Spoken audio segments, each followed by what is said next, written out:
possui conhecimento. 10, 9, 8, 7, 6, 5, 4, 3, 2, 1, 0. Okay, Houston. We have a problem. We are in Brazil.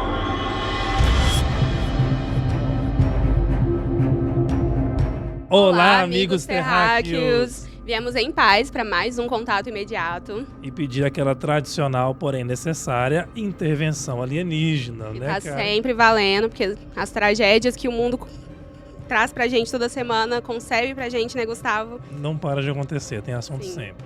E agora, pra gente não cometer o mesmo pecado dos episódios passados, Já vamos dar oi pro nosso ETzinho. vamos fazer contato. Ele está entre nós? Não estamos te ouvindo, ET. Sua frequência, ajuste. Nós estamos aqui, estou aqui como sempre representando as pessoas que não estão sentadas nessa mesa de honra aí, né? E aqui, como sempre, observando o planeta e seus giros e seus desgiros, vendo que o mundo não roda, às vezes ele capota. Ele capota a Terra plana. Daí de cima você consegue ver como é que é o formato dela? Fala, a última vez que uma pedrinha caiu aí, ela tinha quase 10 quilômetros de diâmetro e ela gerou uma tsunami de quase 4,5 quilômetros. Misericórdia. É, E isso que extinguiu foi o que levou os dinossauros embora? Como é que foi? também. A maior parte fatores. deles foram na época. Então, assim, depois disso aí, vocês vieram, né? Então, assim, as pedras não estão precisando cair ultimamente, porque os seres humanos estão conseguindo fazer o que... A gente cria nossas próprias pedras, né? Eu vi Exato. um desfile recente que teve na Coreia do Norte com todos os mísseis nucleares que eles têm, assim, Olha. do tamanho de aviões, pra Não destruir é? a Terra. Tá vendo, seu ET? Você lembra lá no primeiro episódio, quando a gente falou que você não precisava vir para exterminar a raça humana, que a gente dava conta? Você Por isso tá que eu só entendendo? observo. Pois é. A gente mantém o contato porque pode ser necessário uma abdução, né, nossa? pra Um gente resgate, salvar. né? É verdade, é verdade. Exatamente. Mas aí o tema dessa semana, né, Gustavo? E é isso. Um tema que traz um pouco de esperança pra gente, né, em toda verdade. essa catástrofe que a Terra é. Mas vamos falar da educação, que, como diria Nelson Mandela, é a arma mais poderosa para mudar o mundo. Falando Excelente. em armas, essa é a arma mais poderosa que a gente pode ter aí para mudar o caminho para a catástrofe, né? Esse é o porte de arma que todo mundo deveria ter, né? Exatamente, um livro na mão. Exatamente. Então, a gente vai fazer um panorama sobre a situação da educação dos brasileiros, sobretudo pela ótica do retorno às aulas presenciais, né? A pandemia trouxe diversas transformações e vamos aproveitar para falar sobre as oportunidades que a educação pode oferecer para quem deseja conquistar o mundo. Porque Perfeito. se tem uma coisa que dá para transformar uma pessoa é a educação, né? Exatamente. E, além disso, aproveitando especialmente a especialidade do nosso convidado, abordaremos também, com mais profundidade, a temática da sustentabilidade e do empreendedorismo. Excelente, cara. E como você comentou, especialista é o que define o nosso convidado de hoje, né? E olha só para você ver o currículo dele. Eu vou tentar não esquecer nada, tá? Resumido, né? O currículo é tão denso que já até derrubou aqui o celular, mas vamos lá com calma. Ó, ele é professor, mentor, palestrante e empreendedor. Ele é membro da Aliança Brasileira de Pesquisa em Finanças e Investimentos Sustentáveis, Abrasf. Ele é tecnólogo em alimentos, administrador, mestre em inovação tecnológica e doutor em sistemas sustentáveis de energia pelo programa MIT Portugal, pela Universidade de Coimbra, lá em Portugal, e também com períodos de pesquisas no Instituto de Tecnologia de Massachusetts, lá nos Estados Unidos, a Universidade de Kisii, falei certo, Fernanda? No Quênia e pela Universidade de Turim também, na Itália. E é claro que estamos falando dele, nosso querido Fernando Cacheta. Logo após a nossa escalada, Fernando, queremos você aqui, hein? Quanta especialidade e qualificação, hein? Você viu, tá vendo, pessoal? Hoje o nosso convidado vai render muito assunto qualificado aqui a bordo da nossa nave-mãe. Então vamos lá para a nossa escalada. Em 2022, a pesquisa Saúde Mental dos Educadores, realizada pela Nova Escola em parceria com o Instituto Ame Sua Vida, entrevistou mais de 5.000 profissionais da educação e apresentou um dado preocupante. O percentual de educadores que consideram sua saúde mental ruim ou muito ruim aumentou em relação a 2021. Saltou de 13,7% para 21,5%. Em outro levantamento deste mesmo grupo, outro dado chama a atenção. 7 em cada 10 professores relataram casos de violência nas instituições onde trabalham. E, infelizmente, Karen, esse é um dado que está em todo o país, Sim. mas principalmente aqui na nossa cidade, em Uberlândia, como nós vamos ver daqui a pouquinho com mais propriedade o que está acontecendo desde as voltas às aulas Situação presenciais. alarmante, né? Uhum. E diante da pandemia, que ainda assola a gente, né, é inevitável falar da educação sem abordar os impactos gerados por essa crise sanitária. Com a retomada das aulas presenciais, esses educadores estão se deparando com uma situação ainda mais delicada. Um mapeamento desenvolvido pela Secretaria de Educação do Estado de São Paulo e o Instituto Ayrton Senna, com cerca de 60... Ele relata, né, que cerca de 642 alunos, 2 em cada 3 estudantes do ensino fundamental 2 e do terceiro ano do ensino médio da rede estadual relataram sintomas de depressão e ansiedade. Ou seja, 1 em cada 3 afirmou ter dificuldade em se concentrar na sala de aula e 10% se sentem esgotados e sob pressão. Então, tanto os professores quanto os alunos aí com psicológico afetado, né, voltando para as aulas presenciais. Exatamente. Complicado. E então agora a gente pode vir para essa situação mais local aqui de Uberlândia, falando então da situação da educação básica no nosso município. Ali o tradicional ensino fundamental.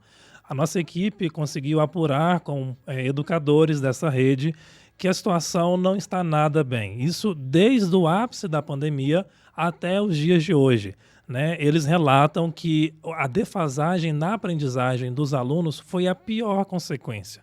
Né? Os alunos hoje estão indo para a sala de aula com pouca capacidade de concentração, como a gente viu nesses dados, com extremos casos de ansiedade, e a escola não está preparada para lidar com isso, como nós comentamos também naqueles episódios com o Diego aqui presente. E os próprios servidores, os professores, os educadores, eles estão extremamente esgotados com todos os processos ali do dia a dia que foi criado, né, durante a pandemia e durante o ápice da pandemia, nas aulas remotas e também presencialmente agora. E uma coisa que nós diagnosticamos com essa apuração é que a Prefeitura de Uberlândia ela não deu o apoio necessário para que os professores tivessem acesso a dispositivos tecnológicos para dar as aulas para os alunos. As próprias famílias também estavam desassistidas tecnologicamente. Né? A gente sabe, a gente nunca vivenciou algo parecido, então estava todo mundo meio perdido. Mas é claro que o básico deveria ter sido feito, e a gente vê falhas nesse ponto. E também, ainda até hoje, não tem essa preocupação de cuidar do bem-estar emocional, né, mental. É uma sobrecarga enorme que esses professores estão passando. E, além disso, nessas questões emocionais, questões de remuneração. Né? Os professores, como sempre, né? Não têm esse reconhecimento, não têm a valorização necessária e tem que se desdobrar em 10 para fazer. Né? Na minha época ainda, quando a gente estava, né, no ensino fundamental e ensino médio, era comum o professor tirar do bolso dele, né, um dinheiro para fazer uma xerox, para comprar um apagador, um giz, alguma coisa que fosse para a sala de aula. E em Uberlândia, atualmente, não está sendo diferente. Né? Interessantíssimas essas informações, né, e preocupantes. E mais preocupante ainda é que isso se reflete através do Brasil. Isso foi confirmado pelo Censo Escolar de 2022, que foi publicado recentemente, né? E ele relata justamente isso, que as escolas municipais, que são as mais responsáveis pela educação básica, elas são a que têm mais baixa taxa de conectividade, disposição de dispositivos tecnológicos, tanto como ferramenta para os professores quanto para os alunos, e justamente o uso dessas ferramentas, a aplicação delas durante a pandemia, como uma medida de manter o ensino, mesmo que à distância, né, para os alunos. Justamente por isso a gente vê essa defasagem, todas essas dificuldades, né, no retorno das aulas, porque realmente teve um rompimento no processo educacional de muitos alunos na educação municipal, né? Então, a gente viu esses dados próximos em Uberlândia e também vê eles em grande escala no Brasil. É preocupante demais isso, né? E como, cara? E agora uma coisa que eu me recordo, já que nós estamos aqui na época do Enem, né? O resultado saiu semana passada, tem muita gente ansiosa, né? Tem muita gente Esperançosa. querendo, né? Que chega logo para ver como é que vai ser. É bom a gente ver isso, né? A gente está tentando aí retomar, de certa forma, a vida, né? Buscar os estudos, e é bom quando a gente vê que, apesar de todos esses problemas, ainda tem muitos alunos, muita gente querendo, né, avançar com isso. Exatamente. E, para além dos problemas técnicos, de infraestrutura, eu não sei se você viu, mas agora está muito burburinho aí nas redes sociais, muita gente falando de um tal de ChatGPT. Ah, sim. Essa Né? AI, né? O inteligência artificial. Exatamente. Essa AI aí, ela tá dando o que falar. Oxi. E aí, ela é famosinha. Senhor ET, o senhor já ouviu falar? E no seu planeta tem algo parecido que responde tudo? Você coloca lá, ela sabe.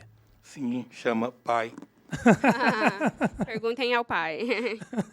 É uma mente que é transmitida para outra, é uma outra raça, né? Entendi. É uma sabedoria geracional.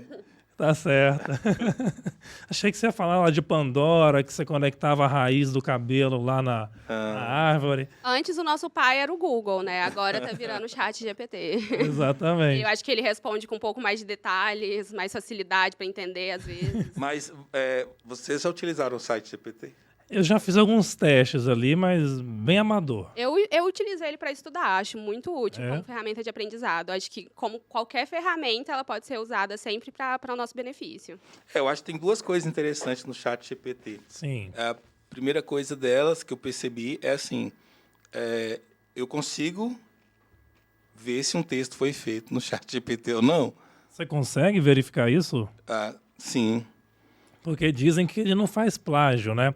Dizem que ele, com base nos bancos de dados, ele cria lá a estrutura. Ele mesmo cria, né, uma sintaxe, uma Como professor, você só tem que conhecer seu aluno. Você sabe que ele não escreve daquele jeito. Então, você não precisa... Não precisa ser um chat GPT, podia ser o próprio pai, né, que escreveu a redação. Você sabe que não foi o aluno. Não foi você que escreveu isso aqui, entendeu? Então, assim, essa é a primeira questão. João, você... Tá, aí o garoto de 12 anos te entrega uma redação que você pediu sobre Dom Pedro I como se fosse uma monografia. Então, você fala assim, uma dissertação. Tá, assinado aqui, chat GPT, né? Mas, assim, o que a Karen falou faz muito sentido. Para pesquisar, ele dá umas estruturas interessantes. Então, é bacana isso. Por outro lado, eu fico pensando o seguinte, a inteligência artificial ela é retroalimentada. Uhum. Então, a partir do momento que todos oferecem essa informação, é uma pergunta na questão ética. Qual é o limite? Sim, qual é o de limite? independência dessa inteligência artificial? O que nós estamos alimentando de fato? Que informações são essas que estão sendo colocadas ali dentro? E esse sistema ele pode ficar independente? Ele pode... Assim, é meio distópico, né? Quando você pensa nisso, por exemplo, quando você olha lá no Exterminador do Futuro 2, por exemplo. Lá no início da década de 80, olhando para frente. Para eles lá na época, eu esqueci o nome da... tinha uma espécie de internet. Eu não lembro. Eu esqueci o nome 1980, agora. né? Só que eles olhavam para o futuro e falavam o seguinte, que, na verdade, as máquinas elas se tornaram tão inteligentes que se tornaram autônomas. É tipo Matrix também, né? E essa autonomia... o Matrix é uma outra questão, mas eu acho assim que até quando... Porque o ChatGPT é uma inteligência artificial. Uhum. Aí você fala assim, essa inteligência artificial ela vai se alimentar, retroalimentar. E qual é o limite disso? Qual é o limite ético para isso? Nós estamos falando, pode ser de redação, uma coisa que é questão de direitos autorais, por aí, mas, ou ética nisto. Mas existe uma questão que eu acho que é muito mais séria, a questão de segurança, a questão de saúde. Sim. O que está alimentando essa máquina? E a forma como o algoritmo ele é ensinado, né? Ele é programado. Agora trazendo Tem mais... parâmetros, né? Quais são os parâmetros? A gente deveria ter isso claramente. Olha, ele não faz isso. Eu fiz perguntas pessoais. Aí eu vi que a ferramenta falou, não, nós não conseguimos acessar, eu não consigo te dar Você informação pergunta para ele o sobre que eu isso. estou pensando agora. Quantos dedos estão segurando? Não vai saber. Pergunta assim, olha, quem é Afia a Gustavo máquina. Medrado? Não, às vezes, se estivesse lá no banco de dados, ele ia falar, né? Gustavo Medrado, nem sei. Pergunta pra ele. Mas, E aí, gente, o que você queria falar sobre o chat GPT? o que eu queria falar é... Ah, não. Vamos... Esse gancho que o ET trouxe Sim. é interessante. O Fernando está aqui, daqui a pouco ele vai vir para a mesa e ele vai se recordar. A gente se conhece... Olha tanto que esse mundo ele é pequeno, né? O Fernando daqui de Uberlândia. São pequenos. Mas a gente se conhece. Uberlândia é uma roça grande, né? É verdade. Uma roça Vocês são asfaltada. pequenos, Uberlândia é a ponta de uma agulha. Estamos falando com o ET que está aí no universo inteiro, né, gente? Mas a gente se conheceu lá em Boston e a gente pôde ir no MIT e eu me recordo muito bem quando a gente... Eu não me lembro, Fernando, se a gente estava junto nesse momento, mas eu lembro de entrar em um dos prédios e enquanto a gente andava, tinha uma turma fazendo uma aula mais aberta e eles estavam falando de um algoritmo das câmeras de vigilância que estava sendo treinadas para identificar suspeitos Sim. nas ruas. E o engraçado, com muitas aspas, é que a maioria das pessoas que essa máquina consideravam suspeitas eram pessoas que tinham traços de pessoas negras, né? Então, é isso que o Flávio acabou de falar, né? Como que esse algoritmo está sendo treinado, né? Como é que ele está sendo programado, isso preocupa muito. Muito. Foi o mesmo caso para um algoritmo também dos Estados Unidos que eles estavam usando para auxiliar na definição de sentenças, né, nas cortes. E esse mesmo algoritmo ele propunha penas mais severas para pessoas negras com base no que ele tinha nos próprios bancos de dados dele. Então, assim, às vezes os próprios algoritmos eles repetem, né, as opressões sociais, alguns estereótipos que são também de quem programa, né, quem programa a máquina. A gente Eu sabe. fiz pesquisas específicas sobre história da África. E eu achei muito interessante que a versão que o chat GPT traz é a versão do colonizador. Olha aí. Entende? O lado do vencedor, É o que eu digamos estou falando. assim, né? Quem treina o algoritmo? É uma leitura preferencial, né? Isto. E aí eu falo assim, qual é o limite para essas coisas? Então, eu acredito que tem essa questão. Por outro lado, existe sim essa questão que a Karen trouxe, que é de ajudar a estudar programação, outras questões mais técnicas. Links, né, que abrem para outras possibilidades, mas quem é que define os limites desse algoritmo? Então, para mim, não é nem a questão de direito autoral. Uhum. A gente... Então, isso é muito O preocupante. quanto ele te, Gente. não, Eu o acho quanto que ele vocês te têm que afeta, preocupar você com que isso. define. Eu acho que vocês têm que preocupar com isso, porque se são vocês que estão escolhendo... Se tiver sendo decidido por gente igual nós elegemos o Congresso atual, Isto. é um pouco preocupante, né? Mas aí mais um alerta, né, para estar sempre prestando atenção antes de clicar lá no aceito dos termos. Que Exatamente. Eu mesma fui aceitar os termos em um site que eu entrei recentemente e aí apareceu a mensagenzinha, esse site vai ser capaz de ler os seus e-mails pessoais. Falei, ora, Olha não aí. será capaz, não aceito. Não aceito. Mas olha que engraçado. Você falou que nós mesmos temos que ter esse poder. Mas isso é engraçado. Por quê?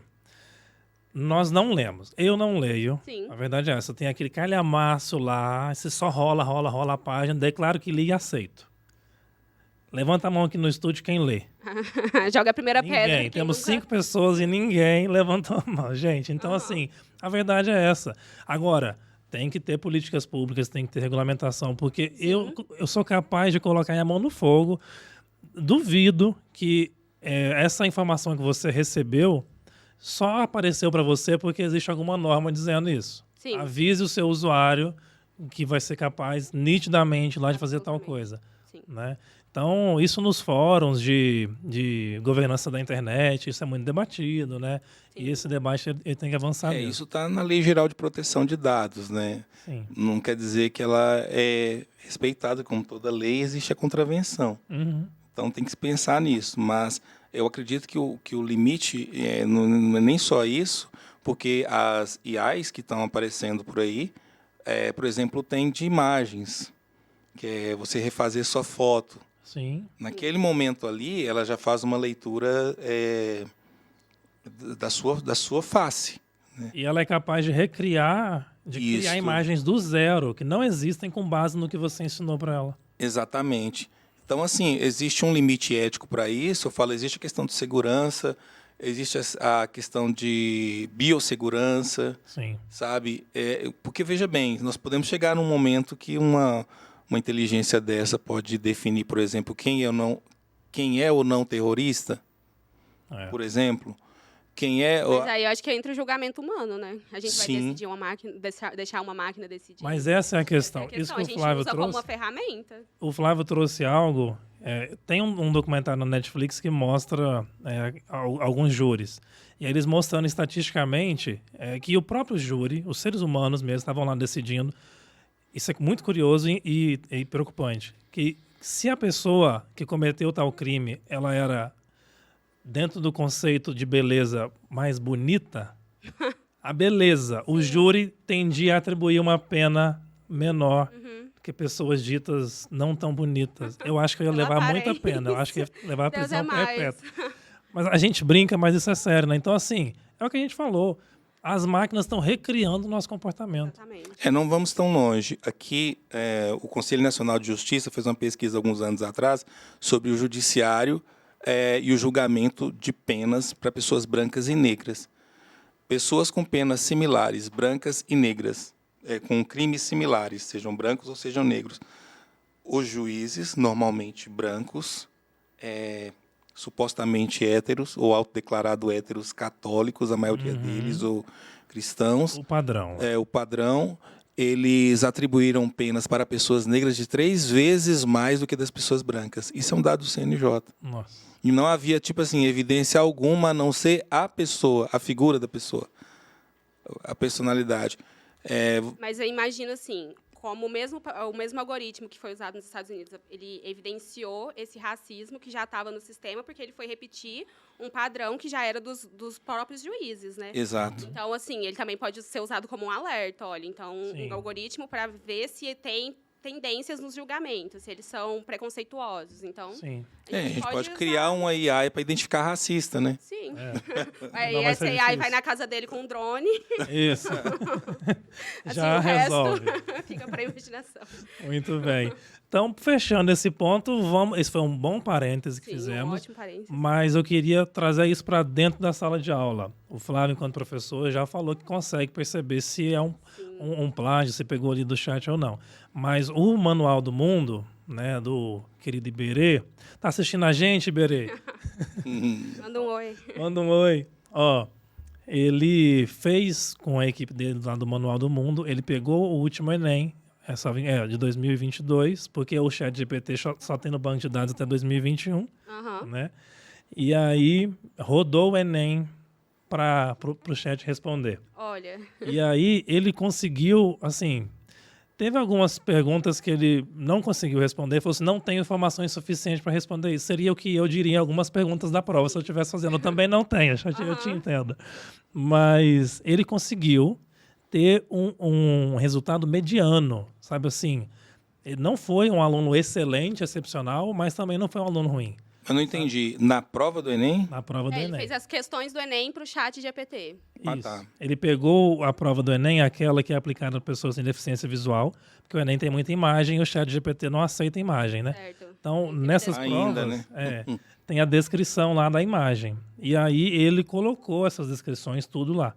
E aí, a maioria, assim, o chat conseguiu responder. Então, ele teve um aluno ali mediano, que conseguiria ter até uma certa aprovação em alguns cursos.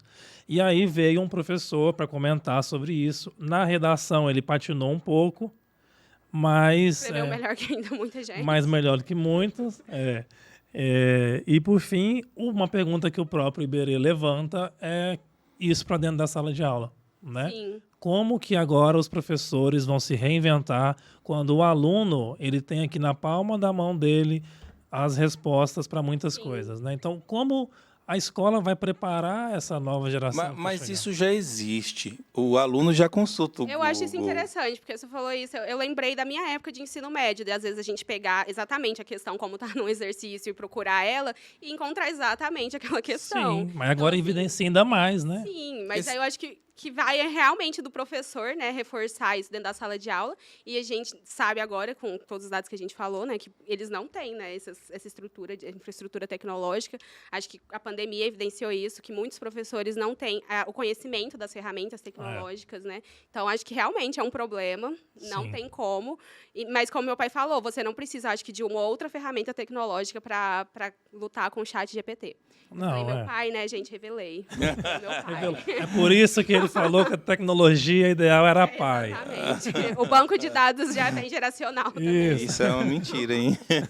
Mas, olha, gente, eu confesso para vocês que o chat GPT, ele não assusta, porque o professor que é atento à sua aula, ele sabe que o aluno não conseguiu fazer aquela pesquisa. Agora, é inevitável também. Olha, é inevitável que o aluno tenha acesso ao Google, é inevitável que o aluno tenha acesso a YouTube. Pelo contrário, a gente tem que estimular ele a utilizar isso.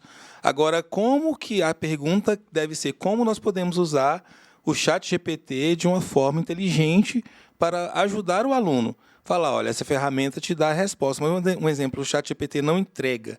Ele não entrega fontes. Fontes, principalmente autorais. Fala assim, quem disse Ele fala isso? como se o conhecimento fosse dele. Eu sou um oráculo. Perguntem, Exato. mortais. Olha a pegadinha aqui. Professor, comece a cobrar fontes. Tá aí, uma É boa. uma sugestão. É, Chat GPT, me dê fontes para... Mas, ao mesmo tempo, confirme as fontes, né? Porque senão os alunos vão Confirme saber as que é só escrever fontes. qualquer coisa. Daqui a pouco o menino está colocando lá Hitler como fonte, Fonte entendeu? Clarice Lispector, qualquer coisa. Realmente. Muito que bem. Miga, vamos adiante? Sim, agora voltando um pouco mais centrado no tema da educação, né? A gente volta para falar um pouco sobre o que aconteceu de negativo, né, nos últimos anos, porque a gente sabe que a gente teve alguns anos difíceis para o Brasil, é inegável ainda. Sim. E ao longo de 2022, sob a justificativa de não extrapolar o teto de gastos, o governo federal cortou recursos significativos das universidades federais. Chegou ao caso da nossa querida Universidade Federal de Uberlândia ter R$70, né, na sua conta. Pela primeira vez tivemos mais dinheiro que a UFA. Exatamente, estava numa condição financeira O que não é mais uma coisa boa. significativa. Ufa, manda uma conta d'água aí que a gente paga. A gente está pagando. Mas agora já está melhorando a situação, né? Mas isso foi uma situação que deixou muita gente preocupada durante 2022, essa instabilidade. Sim. E o mais recente, em 20 de novembro, 344 milhões de reais que foram retidos pelo Ministério da Educação após a pressão de diversos setores. O governo recuou. Então, esses recursos seriam utilizados para o pagamento da água, da luz, da limpeza, somente a manutenção básica, né, das instituições públicas de ensino. Mas o governo anterior, né, ele tinha realmente uma rixa pessoal com a educação, né, porque esse setor, acho que era o que mais alertava sobre as ineficiências do governo dele. Então... Exatamente. E também pelo fato de nunca ter pisado, né, nunca ter sentado num banco de uma universidade. Isso é engraçado, cara. E eu percebo que quanto mais a pessoa tem ali às vezes ela não foi aceita pela universidade, principalmente as públicas, né? Enfim, cria-se mais um ranço, né? E aí a pessoa passa a criticar. E aí é o orgulho da ignorância, né? Mas é porque exatamente. a elite brasileira é burra. Não, a elite brasileira ela é burra. É uma elite que ela realmente não estuda. Ela não gosta, ela tem pânico de estudar. Ela é anti-ciência. Ela é anti-ciência. A elite brasileira é anti-ciência. E esse grupo que sentou agora, recentemente, lá, foi um grupo que representava essa elite. Não é um acidente. Entendeu? É um projeto. Eles acreditam realmente nisso. Acreditam que a ciência tem... Não, você não tem que acreditar. É só vocês verem quem colocou na presidência, né? Puxa vida. É algo que você fala, pô...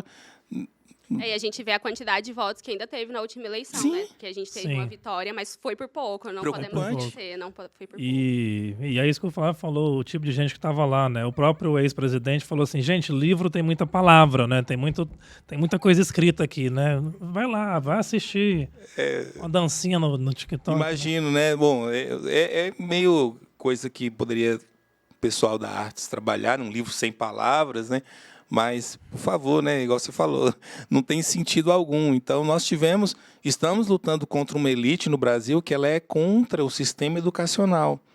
A elite no Brasil ela gosta de viajar para Disney. ela não quer ler um livro, ela cita as pessoas, porque ela pega lá no pensador.com, entendeu? Ela faz uma citação. Citações sobre amor. Ela não está interessada em aprendizado. A elite brasileira quer viajar para a Europa, mas ela não quer sentar. Ela para na frente de uma Mona Lisa, por exemplo, entendeu? E fala assim, nossa, que mulher bacana, mas ela está mal arrumada. Entendeu? A elite brasileira é isso. Usando um banho de Ela loja. é retrógrada. E ela é rica, claro. Elite que é rica. É essa riqueza que possibilita ele ser ignorante, né, gente? Vai tentar ser pobre e ignorante para ver se Isso. Às vezes não é nem elite, às vezes é uma gente endinheirada. Só sofre. Porque às vezes elite tinha que ter um certo... É uma elite econômica. A gente tá falando mais só desses dinheiro. dos conservadores, tradicionalistas, né? Porque pode ser que tenha essa elite, tipo Giovanna Eubank, né? Que adota crianças africanas e ainda faz uma... Pelo menos uma coisinha ali, né? Acidental. A esquerda. A contrapartida. É uma esquerda Esquerda. uma elite acidental, né? Esses aí. Não.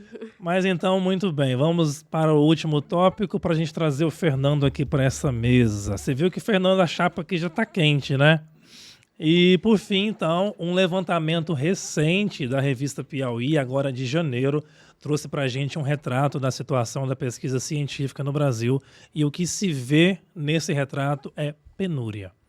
Na última década, os orçamentos da educação e da ciência foram continuamente reduzidos, afetando o CAPES e o CNPq, responsáveis pelo financiamento da pesquisa científica no Brasil. Só para vocês terem uma ideia, em 7 anos, o governo federal deixou 12.473 estudantes sem bolsa de pesquisa.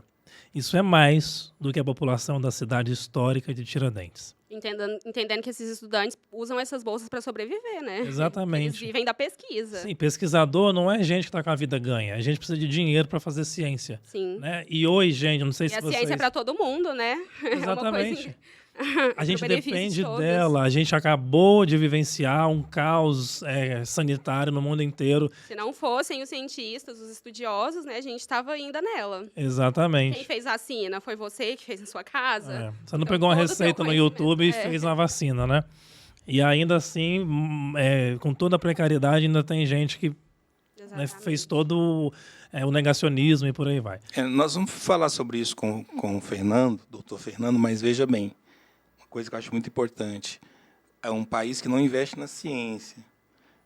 Volto a dizer, a elite brasileira é isso. Eles não investem, não quer cientistas, não quer produzir. Por isso nós exportamos commodities até os dias atuais. Uhum. Entende? Então, fala assim, poxa vida, o que o cientista... Olha, não se estuda astronomia no Brasil, Se estuda. praticamente. Em referência. Acho que a gente não é reconhecido justamente, eu acho que pelas pessoas no Brasil, né? Acho que o nosso convidado vai ter muito para falar dessas oportunidades de reconhecimento mesmo, porque o Brasil é lar de muita gente genial, né? E aí eles justamente têm um termo para isso, brain theft, né? Fuga de cérebros. Exatamente, quando eles precisam sair do Brasil para ser reconhecidos. É Digo que tem complicado. poucas formações, algumas formações, por exemplo, são menosprezadas, algumas tecnologias. Nós temos grandes engenheiros, mas nós não temos nenhum veículo produzido nacional, por exemplo. A gente importa muito dessas tecnologias quando Não, a gente poderia tudo nosso. fazer... Do celular, tudo nosso. É o made in China, né? Em quase tudo. Então, por fim, como você mesmo falou na questão de doutores, Flávio, essa é a última informação que a gente traz de impacto antes do Fernando vir. E é o seguinte, que hoje a bolsa de um doutorando corresponde a 1/3 do salário mínimo ideal. O salário mínimo ideal hoje está na casa dos R$6.000, que todo brasileiro deveria receber, no mínimo, para viver dignamente. E a gente está muito longe disso. E a gente está falando dos doutores, que é uma parte extremamente indispensável para um país ter progresso. Exatamente. Né?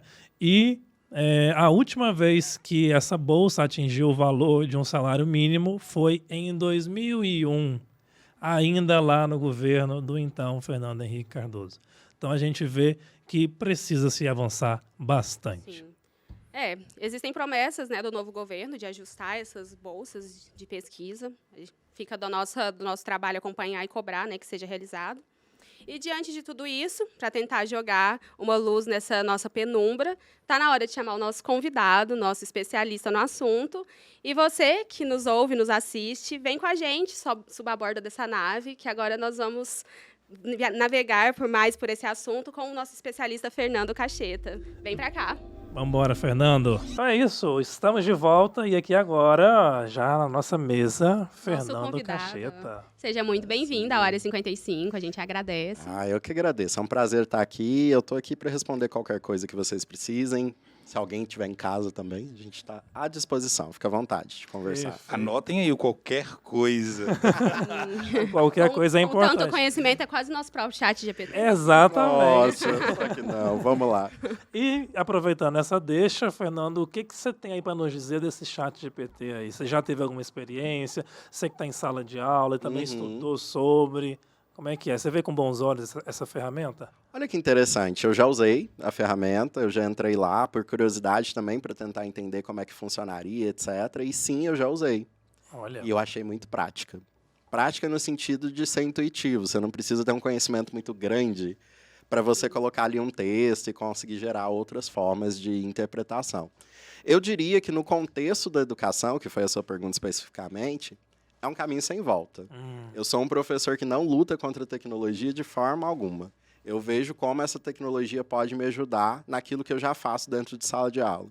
Então, as minhas aulas, em geral, são umas das únicas em que eu autorizo usar o celular. Olha. Eu acho até interessante a pessoa entrar em rede social durante a minha aula. Sério, eu não vejo Fernando? problema. Inclusive, eu faço atividade que a pessoa precisa ir na rede social para conseguir. Gente, isso quebra todos os paradigmas, porque Sim. na minha época, 84 anos atrás, Celular proibido, era né? proibido mesmo, né? Às vezes você ia até para direção por usar celular. Eu também tive essa época, mas eu acredito muito que é um caminho sem volta. E eu quero usar o celular como um guia, uma ajuda. E os meus alunos têm respondido muito bem no sentido de usar o celular para isso, com as ferramentas que eles já sabem utilizar muito bem. A minha aula, para quem não sabe, é uma aula de administração, gestão, empreendedorismo.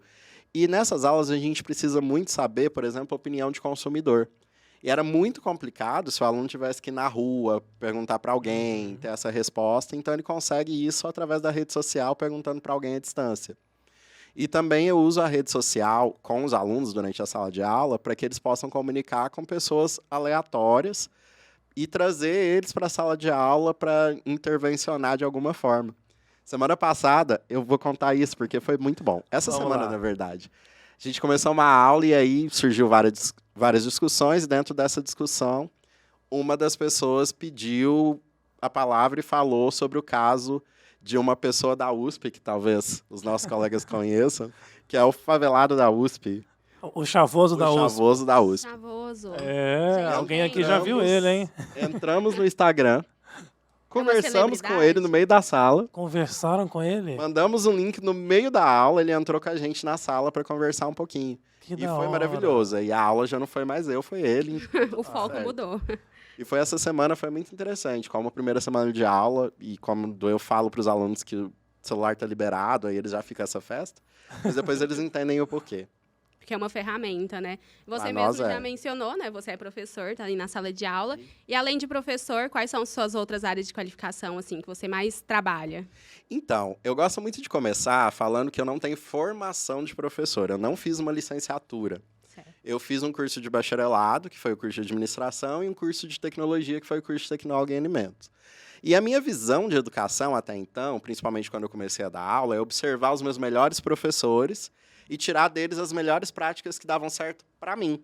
E dali fazer um caminho para, enfim, chegar no aluno da melhor forma possível. Hoje, né, depois de alguns anos de sala de aula, só de Instituto Federal, de onde eu dou aula, eu já estou quase 10 anos no Nossa. Instituto, mas eu tenho mais uns 4 anos aí de ensino fora do Instituto. E sempre foi um caminho interessante observar o que dava mais certo, o que dava errado. Era meio que um tentativa e erro dentro de sala de aula. E eu, hoje, né, depois de bastante conhecimento e depois de fazer uma especialização na área de educação, eu creio muito na educação mutável. Uhum. Ela nunca é a mesma. Sim. E aí, quando a gente fala dessas novas tecnologias, obviamente a gente tem que chamar essas ferramentas para a nossa realidade educacional. Porque elas vão estar com a gente o tempo todo E se você não chamar elas para serem utilizadas, elas vão ser utilizadas de alguma forma. Sim. É Exatamente. muito Melhor bom instruir, trazer. né, como usar essa tecnologia. Exato. Quando você não ocupa um espaço, ele vai se ocupar de qualquer jeito. O espaço não fica Qualquer vazio, né? Então, isso até mesmo obriga, de certa forma, os professores a sempre estarem atualizados, né? Eu concordo, mas isso não é uma realidade gritante na nossa profissão, na velocidade que deveria ser. Quando o chat GPT chega para a gente, ele já está sendo usado há algum tempo, né? E aí a gente vai ter que correr atrás para entender de que forma que a gente consegue utilizar ele. E aí, toda a tecnologia que a gente traz para a sala de aula, ela precisa, no nosso caso de professor, primeiro ser testada, validada, entender se ela cumpre um objetivo mínimo de sala de aula, antes dela ser utilizada.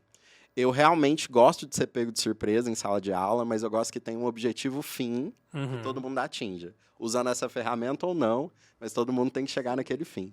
Isso vai muito da organização, do planejamento de aula, do pensamento que a gente tem antes mesmo de entrar na sala de aula. Mas hoje eu vejo com muita clareza que essas ferramentas nos ajudam muito a chegar nesse objetivo final. Assim, de uma aula com objetivo, e elas chegam lá. Não só o chat GPT como um todo, mas todas as tecnologias que estão sendo utilizadas. Hoje, por exemplo, né, quando você vai fazer um quiz online, né, com os seus alunos, no mesmo momento, né, você faz uma projeção no quadro e eles estão ali no celular, esses quizzes são utilizados para você, por exemplo, fazer uma pesquisa científica. E o aluno nem sabe, e você nem sabe, e está todo mundo ali trabalhando para aquilo acontecer.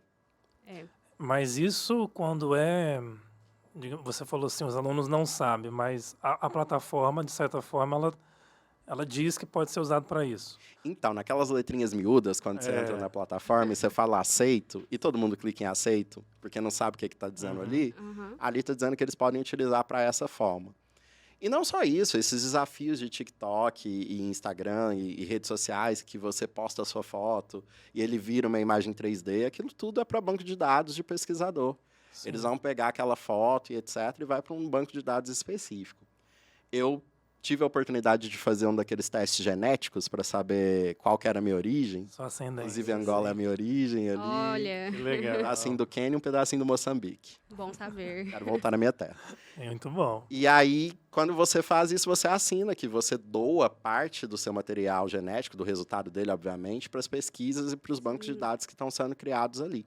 Para eles é muito bom, porque eles vão ter bancos de dados mais atualizados, mas a gente perde esse dado que poderia ser comercializado de alguma forma no futuro, caso você queira, obviamente. Absolutamente. Entendi. E, Fernando, eu te perguntei disso porque tem esse lado positivo, Exato. mas a gente também vivenciou, principalmente nas campanhas eleitorais lá do Donald Trump, aquele caso da Cambridge Analytica, né? Sim. Em que estava vazando os dados. Aqueles testezinhos bobinhos que a gente fazia no Facebook lá. Exato. Ah, você conhece seu amigo tão bem, não sei o quê, não. Quem você seria na série lá de tal coisa, Harry Potter, sei lá.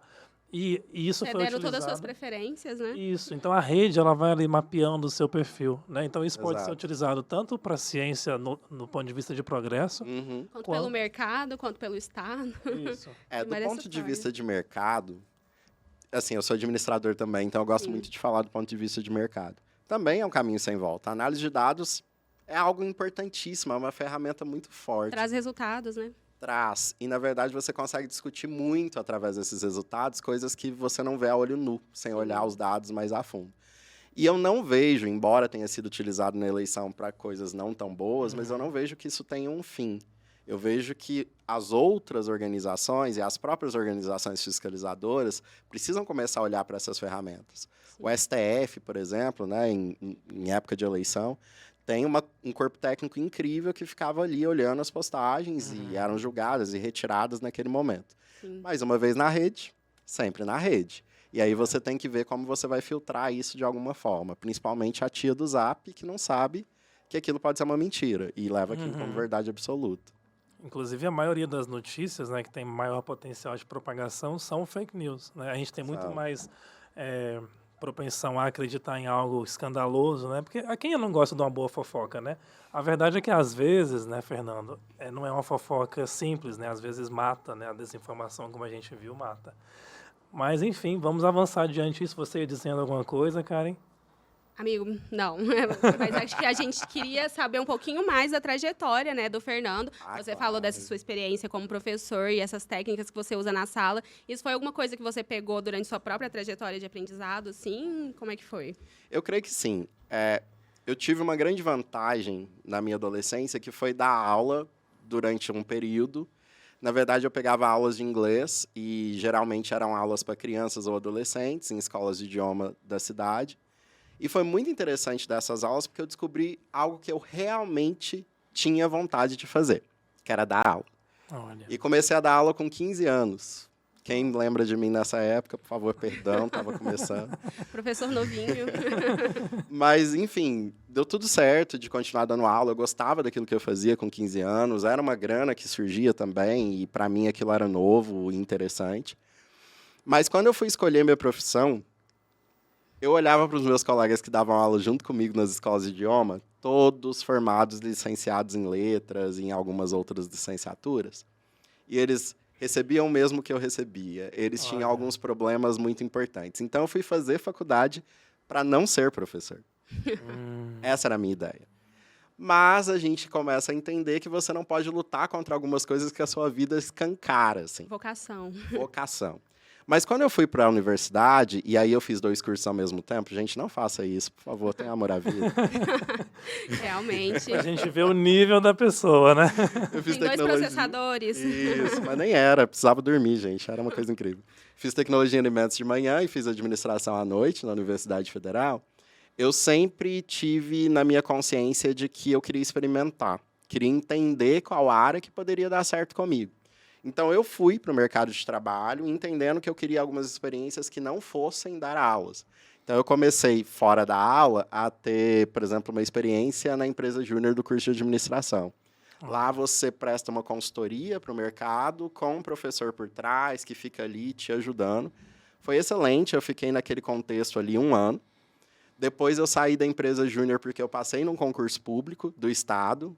Eu trabalhei num programa que chama SUS Fácil, que interna as pessoas, enfim.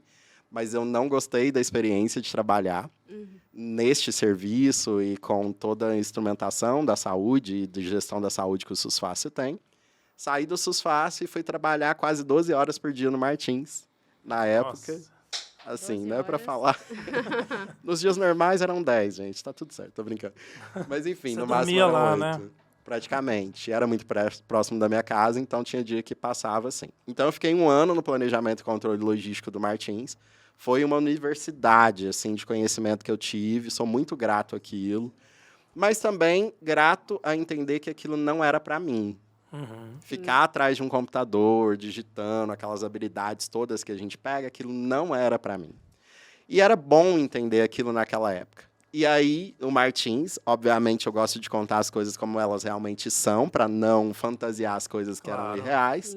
Houve uma demissão em massa no Martins e a minha cabeça rolou numa dessas demissões em massa. Eita. Triste pra caramba, eu fui pra casa, Fizeram uma escolha por você. fizeram a escolha e eu assim, que legal, tá, tudo bem. Fui pra casa, tava triste, mas à noite tinha aula, vamos pra aula, mesmo triste assim. Quando eu tava entrando na aula, no mesmo dia da minha demissão, o pessoal de uma organização dentro da universidade que se chama IESEC, Olha, aí é Zeke. a IESEC deve ter até hoje, gente, por favor. Eles entraram na sala e falaram, olha, oportunidade de intercâmbio, é um intercâmbio profissional para você desenvolver um projeto fora, você recebe por aquilo e você vai para algum país. Olhei aquilo e falei, é a minha chance. Deixa eu só Interessante. fazer um prospecto, porque quando eu entrei na Universidade Federal de Berlândia, o primeiro lugar que eu fui foi no Departamento de Relações Internacionais, na Olha. época. Hoje ainda é departamento, se não me engano. Sim. E o Departamento de Relações Internacionais, a coordenadora da época, ela me falou com todas as letras, ou você tem dinheiro para ir, ou você não vai. Eu não tinha dinheiro, logo eu Eu desisti não ia. dessa questão de fazer o intercâmbio. Na cara dura, ela falou que não era pra você naquele momento. Exatamente. Óbvio que ela não usa essas palavras, mas ela falou, olha, você tem que ter uma renda de X a X, e eu já imaginando, nem renda eu Foi tenho, colocando as barreiras. menos de X a X. É. Ok. E aí ela olhava para mim e falava, mas também seria bom se você falasse francês. Eu falei, não faço francês, eu tô falando inglês e eu acho que é inglês. fosse que poliglota, isso né? aqui e tal. Então, alguns percalços quando eu entrei na universidade aconteceram e eu não fui fazer intercâmbio. Eu entendi que aquilo não era algo para mim pelas barreiras que me foram impostas. Quando eu sou demitido do Martins e eu vou para aula e entro na sala de aula no mesmo dia da minha demissão para falar dessa Sinal. experiência, eu falei, ué, agora. Quando você é demitido, você ganha bastante dinheiro, né? Então, dava pelo menos para pagar a passagem. E, obviamente, como todo mundo que vai fazer intercâmbio a primeira vez, eu queria o quê? Europa, Estados Unidos. Deslumbrada. Claro que eu queria isso. E eu achei um projeto muito interessante dentro da ESEC para trabalhar com moda em Milão, na área de marketing. Eu falei, gente, tudo. que legal. Só que aí eu fui lá no prospecto e tô assim, mas isso não é para mim. Eu não tenho muito ali o jeito de moda. Vou procurar um outro projeto. Aí eu deixei de procurar o país e comecei a procurar o projeto. Aí eu vi um projeto que eu me apaixonei, chamava BRICS. Na verdade, era BRIC na época, porque não tinha África do Sul, Brasil, Rússia, Índia e China, que é um bloco econômico. Então tem a ver com o bloco. Tinha a ver com o bloco. E, na realidade, era um projeto para ser desempenhado dentro de universidades em que você falava do seu próprio país, curiosidades do seu país e também ganhos econômicos, para discutir ali no âmbito da universidade com pessoas desses países, Brasil, Rússia, Índia e China. Ah, legal. Só que o intercâmbio era na Rússia. Nossa! E aí eu olhei aquilo, eu olhei o projeto, eu falei, esse projeto tem a minha cara, porque, enfim, ir para a universidade falar, eu acho que vocês já perceberam que eu gosto muito de falar. Imagina. Acadêmico. Imagina. E desde aquela época eu queria realmente entrar em universidades e falar. E eu fui. Eu fui para a Rússia, fui para uma cidade que se chama Samara, fica mais ou menos 400 quilômetros de Moscou, a oeste. Olha. E a cidade de Samara, só para ter uma localização, foi uma cidade fechada na época soviética para lançamento de foguetes da União Olha. Soviética. Então, assim, tem foguete no meio da rua em Samara. Gente. E eu era o único preto de toda Samara. Destacava na neve, né? Eu saí daqui a 23, cheguei lá a menos 20, tinha neve junto e Tudo tinha bem. eu. E a coisa mais interessante é que, assim, quando você está num contexto em que você não é o igual e você é um ser que não é comum ser visto, você se torna uma pessoa exótica, querida. E eu entendi aquilo muito cedo. O que acontecia comigo, eu conto isso para todo mundo, eu entrava num McDonald's da vida. McDonald's é o único lugar que eu sabia o que eu estava comendo, gente. Não me- Minimamente ali. Meu Não, eu Deus. sabia porque tinha um cardápio em inglês, porque as pessoas não falavam inglês, mas tinha um cardápio em Como o inglês. nosso ET falou, a gente não ouviu. Então você sabia muito pouco, porque nem os funcionários do McDonald's sabem o que eles estão fazendo. Provavelmente não, É. mas tinha um cardápio É ali. carne mesmo isso aqui? O que é isso? É, um Big Mac ali que você sabe. Ah, Big Mac, pelo menos. É. Primeira vez que eu entrei, eu cheguei lá de madrugada, tava ainda no fuso horário na cabeça, entrei no McDonald's. Sabe aquelas coisas de filme que as pessoas param de falar? As Aquela bandejas cena faroeste, né? Que Você escuta a respiração da pessoa. caem, e aí todo mundo ficava, meu Deus. Aí abria aquele corredor assim pra todo mundo ficar te olhando. Essa foi a minha Nossa. primeira estadia com a Rússia. E aí eu imaginava, bom, eu vou levar um soco, então eu vou ficar bem caladinho aqui. Nossa. E, obviamente, eu não sabia falar nada de russo. Aham. Pessoal, não faça isso. Se vocês forem pra Rússia, vá pro Google, aprenda a falar oi, tudo bem. Eu não sabia nada. Spasiba. Spasiba. Mas aí eu aprendi a falar oi. Aham. Zdravstvuyte. Olha. Zdravstvuyte. Aí eu cheguei nos lugares, as pessoas assustavam e eu falava oi. E as pessoas, ele fala. E aí Fala. vinham querer Ele conversar fala. comigo, e cantar rap do meu lado, e perguntar se eu jogo basquete, as coisas que eles Gente. pensam de pessoas pretas de modo geral. Sim. Só que eu não era discriminado, eu era quisto. Então as pessoas me convidavam para ir para a festa, quando eu chegava eu era a sensação da festa. Celebridade. Quero visitar a Rússia, Exato. pelo menos uma vez. Samara, né? O nome? Samara. Na época tinha o Orkut, eu acho que eu tenho uma foto com todo mundo da cidade. Samara não é aquela Todo mundo da mulher que saía da televisão? Do posto lá, do chamado. Mas era. Ele Inclusive, tá tinha- falando, Samara, eu penso os poços, mas eu não queria mencionar. inclusive tem um bunker do Stalin lá, super Olha. protegido contra bomba nuclear, uma coisa bem Olha interessante, só. depois observe. E a minha estada na Rússia foi muito interessante porque lá eu fui de fato para as universidades. Sim. Eram os únicos lugares que as pessoas falavam inglês comigo, porque nas ruas as pessoas falavam russo. E a ESEC é tão cuidadosa com a gente que era assim, gente, olha, vocês vão ficar aqui nessa casa e amanhã vocês vão pegar um ônibus e vão parar nesse ponto. Tudo neve, eu não lia nada, não conhecia nada, eu sempre ia parar fora da cidade. Em qualquer lugar, menos onde tinha que ser. Certeza. E aí eu ligava para alguém e falava, olha, eu tô perdida, não sei o que eu faço. E a pessoa, não, passa para um russo aí qualquer. Passava pro russo, ele falava, não, pega o ônibus aqui. Aqui. Aí pegava o ônibus, aí motorista, fala com o motorista aqui que eu vou parar em tal lugar. Aí ia Isso. pro lugar certo. Como chega? Mas as universidades foram muito interessantes. E, de fato, o projeto foi muito interessante no sentido de discussão. Tinham pessoas da Rússia, China, Brasil e Índia. Obviamente, eles queriam saber mais sobre os chineses. Era um boom da China naquela época, quando eu fui. E foi uma experiência de ouro, assim, do ponto de vista de intercâmbio cultural. Sim. E foi a primeira vez que eu fui. E quando você volta de um intercâmbio, você tem o que eu chamo de depressão pós-intercâmbio. Sim. Que é Fica triste uns dias, né, no começo. E Demora fica a assim, se adaptar gente, de eu volta. voltei, e tá tudo igual. Eu voltei. Tava tão bom lá. Mas eu ainda tinha curso superior para fazer aqui, etc. Depois eu fui para Algara Agro, atual ADM, antiga Algara Agro. Trabalhei lá durante um ano. E, por sorte, um amigo meu me ligou, perguntou se eu era formado na área de alimentos e perguntou se eu podia assinar pela lanchonete da mãe dele.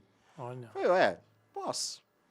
E aí eu comecei a abrir uma empresa, saí da Algara Água, abri minha própria empresa, fiquei 3 anos com essa empresa e depois eu virei professor no Instituto Federal do Triângulo Mineiro. Aí eu saí da minha empresa, vendi tudo que tinha, mas foi uma experiência enorme. Então, essa experiência do mercado de trabalho eu levo para dentro da sala de aula. Sim. Não é dissociado. Mas... Acho isso muito interessante, porque eu acho que assim, a gente que fez graduação, a gente percebe muito que os professores, eles são acadêmicos, né? Eles não têm tanta essa experiência de mercado que você teve, de ir para Exato. uma empresa, ver que você não gosta, fazer um intercâmbio, voltar Exato. a trabalhar de novo. Então, levar tudo isso para a sala de aula deve ser muito valioso, né? Isso principalmente em cursos mais práticos, principalmente como ADM, né? Eu sei que Exatamente. no jornalismo, né, o nosso, não me engano, a maioria dos professores, de fato, são acadêmicos mesmo. Né? Sim. Um ou outro teve uma experiência numa emissora, alguma coisa assim, mais da parte mercadológica. É claro que tem que ter todos, né? Ambos têm os seus espaços, mas essa experiência, sem dúvida, é... Muito valioso. E para contar também a experiência de uma pessoa que gostava da academia, foi dar pulos fora da academia, porque realmente eu não sabia se eu ia gostar desses pulos fora, e depois eu voltei para a academia porque eu tinha certeza que lá eu estava feliz. Eu trabalhava muito tempo no Martins, Sim. mas ainda assim teve a oportunidade de começar a dar aula em curso técnico em uma escola particular da cidade, e eu amava o que eu fazia. E eu sabia que era aquilo e pronto, não ia lutar mais contra aquilo. É dar aula. Estava Eu lutando amo ainda massagem. contra aquilo, né? Tava. Desistiu, Pode ok. fugir, dar a volta, mas a vida pega de volta. Mas eu aí, acho. a picada que você levou quando fez o primeiro intercâmbio para a Rússia despertou, né? Porque aí a gente sabe que depois disso Com você não parou, certeza. fez Foi muita mordido coisa. pelo bichinho do intercâmbio. Na verdade, quando você faz um intercâmbio, você descobre o óbvio que para você não é tão óbvio. Você pode. Uhum. A passagem é cara, mas você consegue. A estadia é cara, mas você consegue. Você tem meios ali de conseguir. Então, tudo aquilo que você tinha construído na sua cabeça ao longo da tua vida, de que eu não posso fazer aquilo, cai por terra quando você faz a primeira vez. Porque me parece que é muito mais simples do que aquilo que você imaginou que seria. Sim, E o intercâmbio é uma dessas coisas. Então, claro, eu fui picado pelo mosquitinho e depois eu continuei fazendo intercâmbios. Mas nós vamos falar mais sobre isso, eu acredito. com certeza. Acho que o Gustavo já tem, inclusive, uma participação em uma dessas experiências, né? É verdade, Vocês bem co- lembrado. A gente, Uberlândia é tão grande, né, Fernando? Super. E onde que a gente foi se conhecer, né? Se encontrar. Nós fomos nos encontrar em Boston. E eu lembro muito bem como eu cheguei até o Gustavo, porque fui eu que cheguei. Preciso contar essa história. É verdade. A gente tem muito, assim, fora desse contexto, que Harvard e MIT são universidades intocáveis, né? Sim, E quando você está lá, você descobre que, sim, são universidades muito boas, têm o seu jeito de trabalhar que é muito interessante de ser visto, mas são acessíveis, de alguma forma. Então, eu estava no MIT, fazendo o meu intercâmbio do meu doutorado. Depois eu queria falar um pouco mais sobre ele, né? Sim, Que é do vamos MIT falar. Portugal, mas, enfim, eu estava no MIT. E eu participei do grupo que coordenou o Brasil Conference daquela época. É uma conferência com o tema Brasil, que fica nas universidades de Harvard e MIT. Em geral, eles utilizam, né, as instalações da universidade para discutir o Brasil. E dentro dos vários programas que tinha, e das vários departamentos que tinha, foi o primeiro ano que teve uma visão interessante que eu me interessei muito, que era o departamento, a visão, ou as pessoas que ficavam responsáveis por diversidade. acreditem, em 7 anos de Conferência Brasil, e obviamente isso não é um demérito, as pessoas pretas, indígenas, trans, gays, lésbicas, com nanismo, pessoas com deficiência, eram a minoria da minoria da minoria quando conseguiam chegar até lá. Quando vem essa questão da diversidade, a gente consegue colocar na pauta pessoas que possam falar e dialogar com pessoas como eu, como vocês, como qualquer um que está construindo algo. E, principalmente, tirar daquela vertente que as pessoas pretas, gays, LGBTs precisam falar só sobre isso. Sim. Então, eu quero trazer pessoas pretas para falar sobre economia, quero trazer pessoas pretas para falar sobre sustentabilidade, quero trazer pessoas pretas para falar sobre feminismo, quero trazer pessoas pretas para falar sobre riqueza. Absoluto. E não só sobre os temas que, eventualmente, eram ditos. Que trazia pessoas pretas para ter aquele painel sobre racismo, E só. eventualmente um painel sobre pobreza e um painel sobre encarceramento da população. Aí tinha um preto. Mas o painel de economia, futuro do Brasil, educação, dificilmente a gente via essas pessoas por lá. E essa equipe de diversidade teve um desafio muito grande, que foi provar para aquela população que já estava acostumada de alguma forma de que pretos também poderiam discutir aquilo num nível muito bom. E naquele espaço, né? E que pretos, LGBTs e pessoas diversas poderiam discutir aquilo sem ter que ser famosos. Sim. Sem ter mídia atrás deles, sem ter grandes números de seguidores. Porque quando você vê uma conferência como essa, em geral você vê pessoas com inúmeros seguidores. Pessoas de inúmeras importâncias. Mas quando a gente vai para a área de diversidade, a gente tem pessoas excelentes que não têm seguidores, que não têm destaque, que não têm voz. Então, foi nesse contexto que eu entrei dentro da coordenação da Brasil Conference. E veio os documentaristas. Sim, a primeira edição do programa Documentarista. E nessa edição, você não sabe disso porque é nos bastidores, nós também atuamos para entender de que tipo e de que perfil de pessoas que a gente poderia selecionar, para não vir somente aquele perfil de pessoas e etc. E aí a gente chegou na Amandinha e no Gustavo, Amanda, que está em BH agora, eu acho. Ela está de volta no Rio, está estudando, trabalhando lá no Rio. Mas ela estava em BH na época. Imagino. E o Gustavo. Quando eu vejo o Gustavo ser divulgado, na verdade eu vi antes, né, da divulgação. Falei, Uberlândia? Uberlândia, essa cidade Como aqui. assim? Conheço. Como assim, Uberlândia? Ele foi selecionado e eu não conheço. Coincidência. E eu sou muito cara de pau, obviamente, eu já adicionei ele, a gente já começou a conversar, e o Gustavo foi super receptivo, a gente já virou amigo ali. E ali a gente já foi comentando sobre como seria esse período da conferência, que nós estaremos juntos, e de que forma que a gente poderia ser um pouco mais diverso, assim, nessa conferência. Então, a gente se conheceu lá, e foi muito saudável, assim, o nosso conhecimento, porque mais uma pessoa de Uberlândia aqui, que coisa boa. Exatamente. Mostrando que pode, né? Que dá para chegar lá. Sim, né? E quando a gente vem de alguns espaços, né, como escola pública, de periferia, e que os horizontes, de fato, nesses lugares são menores, Exato. é o que você falou, Fernando, lá atrás. Quando a gente chega lá em Harvard, lá em MIT, só o fato de estar lá, você percebe que talvez esse espaço pode ser para mim, para pessoas como nós, né? Sim. Concordo plenamente. Você estudou o seu ensino fundamental todo em escola pública? Todinho. O ensino fundamental todo, ensino médio, só o terceiro ano que não foi. Então, olha só que interessante.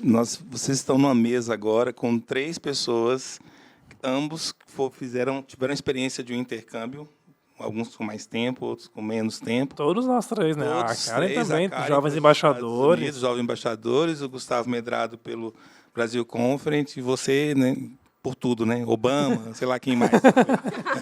Queria. Entendeu? E assim, me chama muita atenção que são todos os 3 oriundos de escola pública.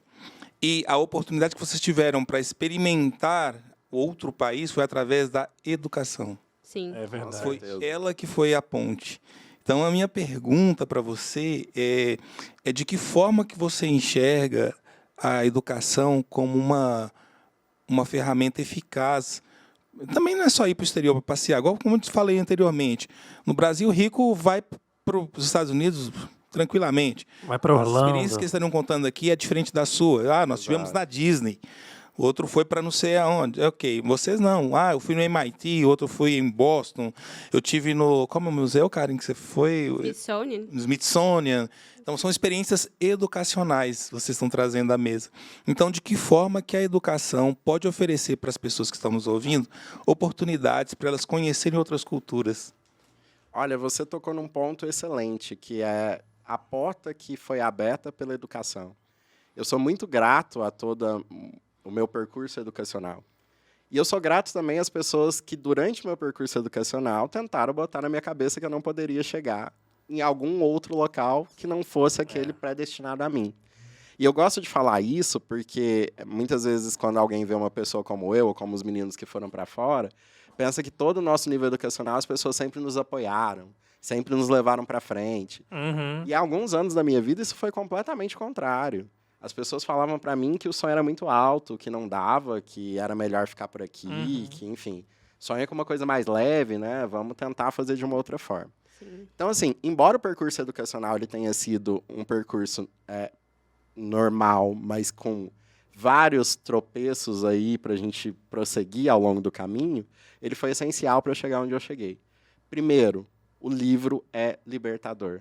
Independente do livro que seja, pode ser o livro didático que a sua escola oferece para você.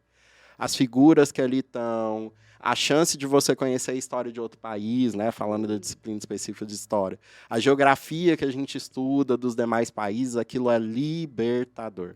Quando você estuda aquilo, você vislumbra que você é um pedacinho naquele todo. Sim. E que você pode, eventualmente, chegar a conhecer aquele todo. Então, eu vejo que a escola, para mim, foi libertadora, como escola em si. E eu vejo também que alguns pequenos êxitos que a gente foi tendo ao longo, né, da experiência educacional é derivado desses professores, das cantineiras, das pessoas que estão ali e que nos dão essa oportunidade de dar um pulo fora daquilo que você faz. Eu sempre gostei de falar. Eu sempre fui uma pessoa que fala. E alguns instrumentos educacionais, as pessoas que identificaram isso, sempre me botaram para falar. E nunca me podaram, né, frente às minhas externalidades. Então, eles também são responsáveis por isso. E eu vejo, Flávio, respondendo essa pergunta com muito mais frequência, que a educação é libertadora no sentido de entender que a gente pode estar nesses processos educacionais internacionais em pé de igualdade. Em pé de igualdade. E talvez eu queria até deixar um recado para quem me ouve e que você pensa que aquela professora de inglês do ensino fundamental público que ensina verbo to be e você às vezes acha que aquilo é maçante, ela é essencial para você chegar lá e falar inglês com o povo. E embora seu inglês não seja perfeito, você conseguir entender alguma coisa daquilo que se passa. Então, presta atenção nessas coisas, pequenas coisas do dia a dia educacional, que fazem a gente brilhar lá fora e explodir. Eu vejo muito que a educação foi um caminho libertador para mim, no sentido de entender que eu posso, eu vou, pronto. Mas me chamou a atenção quando você contou a história da Samara. Toda vez que eu falo esse nome, eu me lembro do filme. É o chamado, né? É o chamado. Não, é o grito. E foi tão bonito você descrever Samara, que a primeira vez que eu escutei esse nome, referindo a uma coisa boa. É bom, gente. Não que Samara, né? Samara é apenas um nome. Mas, enfim, eu acredito que essa experiência que você teve foi muito intensa, né, fora. Porque você fez mestrado, doutorado fora também? Só o doutorado, mestrado. Só o doutorado, mas você viajou por diversos países, né? Sim. Então, eu queria entender um pouco, você morou em Portugal? Isso, deixa eu contar a história desse intercâmbio. E dentro dessa pergunta, eu quero que você me fale assim, qual foi a sua percepção em relação aos portugueses e pessoas negras como você? Que coisa linda. Deixa a bomba na sua mão. Lançou a braba. Adoro falar sobre isso. Bom, falei sobre a Rússia, vou um pouquinho além, que é quando eu fui fazer intercâmbio pelo doutorado. Quando eu fui para a Rússia, obviamente, eu descobri e senti que eu poderia fazer mais. Então, durante o meu percurso pós-Rússia, eu sempre tentei olhar para fora e ver as oportunidades que teriam. E, para mim, na minha vida, as oportunidades nunca vieram de primeiro lugar. Eu preciso muito contar isso para vocês, porque quando a gente conta uma história de sucesso, as pessoas pensam que eu fui passando em tudo de primeira e fui conseguindo tudo. Isso não é real. É que, às vezes, fica só as coisas boas, né? As pessoas não veem os bastidores. E eu gosto de contar a realidade como ela é. Eu não passei no meu primeiro vestibular que eu prestei. Embora eu tivesse extremamente preparado e etc., não passei no meu primeiro vestibular, fui passar no meu segundo vestibular. E quando eu fui fazer doutorado, eu decidi que eu queria tentar o doutorado fora. Eu ainda estava no mestrado quando eu fiz isso, eu ainda não era professor, eu sentia que eu precisava ter bolsa para ir estudar fora, principalmente para me manter nessas universidades. E o que aconteceu é que, durante o mestrado, a Universidade Federal do Triângulo Mineiro, que fica em Uberaba, onde eu fiz meu mestrado, proporcionou que eu fosse num congresso em Londres, Olha. na Inglaterra. Quando eu digo proporcionou, financiou mesmo, porque Olha. senão não teria condição de ter ido. E lá nesse congresso eu conheci uma professora portuguesa, o nome dela é Paula Varandas, ela é da Universidade do Minho, que fica no norte de Portugal. E a professora Paula, ali na conversa que a gente teve, ela me convidou para fazer doutorado com ela. E eu falei, claro, professora. Óbvio Que que sim. convite. A senhora paga? Ela Tem falou, bolsa? olha, tem possibilidades, mas você tem que sair tentando. E eu fui nessa perspectiva de sair tentando. Com a professora Paula, eu tentei 3 vezes, 2 bolsas CAPES, uma bolsa CNPq de doutorado pleno no exterior. Só para contar para vocês, as bolsas públicas de doutorado, elas são várias e são classificadas de acordo com aquilo que você escolhe fazer. Tem a bolsa no país, que é de doutorado, mas que você permanece no país. E as bolsas no exterior, que é doutorado sanduíche, quando você faz uma parte do seu doutorado fora. Ou doutorado pleno, quando você faz todo o doutorado fora. As 2 entidades públicas brasileiras que fazem esse fomento, uma é a CAPES, que é a coordenação de nível superior, e a outra é o CNPq, que é ligado ao Ministério de Ciência, Tecnologia e Inovação. Então, seu projeto tem que estar ligado a alguma coisa relacionada à ciência, tecnologia e inovação. Nas épocas de ouro do Ciências Sem Fronteiras, a gente tinha todo ano 100 bolsas de doutorado pleno no exterior, pela CAPES, e algumas pelo CNPq, principalmente no programa Ciências Sem Fronteiras. Quando o programa acaba, no DIMA 2, esse programa ele fica órfão, e as pessoas param de candidatar aos programas de doutorado pleno no exterior pelo Ciências Sem Fronteiras. Mas ainda haviam editais de doutorado pleno. E eu fui começando a prestar. Com essa professora de Portugal que eu citei, eu prestei 3 vezes. 2 vezes CAPES, 1 vez CNPq. E eu me lembro muito das respostas que eu recebi negativas nessa época. Primeira foi, o seu currículo não é compatível ao currículo de uma pessoa que faz doutorado fora. Nossa. E essa foi a minha primeira resposta e direta da CAPES. Eu tenho isso até hoje, viu, gente? Eu queria moldurar num Você quadro, guardou. botar assim na parede. Boa. E aí veio essa resposta de que meu currículo não era válido para um doutorado pleno no exterior. Eu falei, ok, bacana, vou continuar. Vou tentar de novo. Prestei de novo, CNPq, veio uma resposta negativa, prestei de novo CAPES. Aí, dessa vez, a CAPES falou da minha orientadora lá em Portugal. Foi quando a professora Paula Varandas me mandou um e-mail me perguntando se eu já conhecia o programa MIT Portugal. Eu falei, olha, não, mas eu já ouvi falar do MIT. MIT é uma universidade modelo mundial. E ela falou, então, Portugal tem uma parceria com o MIT, que é o programa MIT Portugal. Para quem quer saber mais, mitportugal.org, O-R-G, Anota aí, gente. Oportunidades. mtportugal.org. E lá no MIT Portugal, eu comecei a olhar aquilo e falei, cara, isso aqui é para mim. Como é que funcionava na minha época o MIT Portugal? Tinham 4 programas de doutorado, todos eles interdisciplinares, e você podia entrar com qualquer formação que você tivesse, e você poderia ficar até 1 ano no MIT nessa época. Esses 4 programas, a gente tinha engenheiros, obviamente, físicos, químicos, mas tinham cientistas sociais, tinham filósofos fazendo, Importante. tinha um historiador fazendo, tinha o pessoal de artes fazendo, que também estava junto com a gente, e cada um de um lugar do mundo, Legal. porque o meu programa era todo em inglês. Então, você poderia frequentar de qualquer lugar que você quisesse, embora fosse em Portugal. Então, eu entrei nesse programa e tentei de novo. De novo, eu recebi um não Nossa. na aprovação desse programa. Primeiro. Depois, eu recebi um Quarta segundo não. negativa.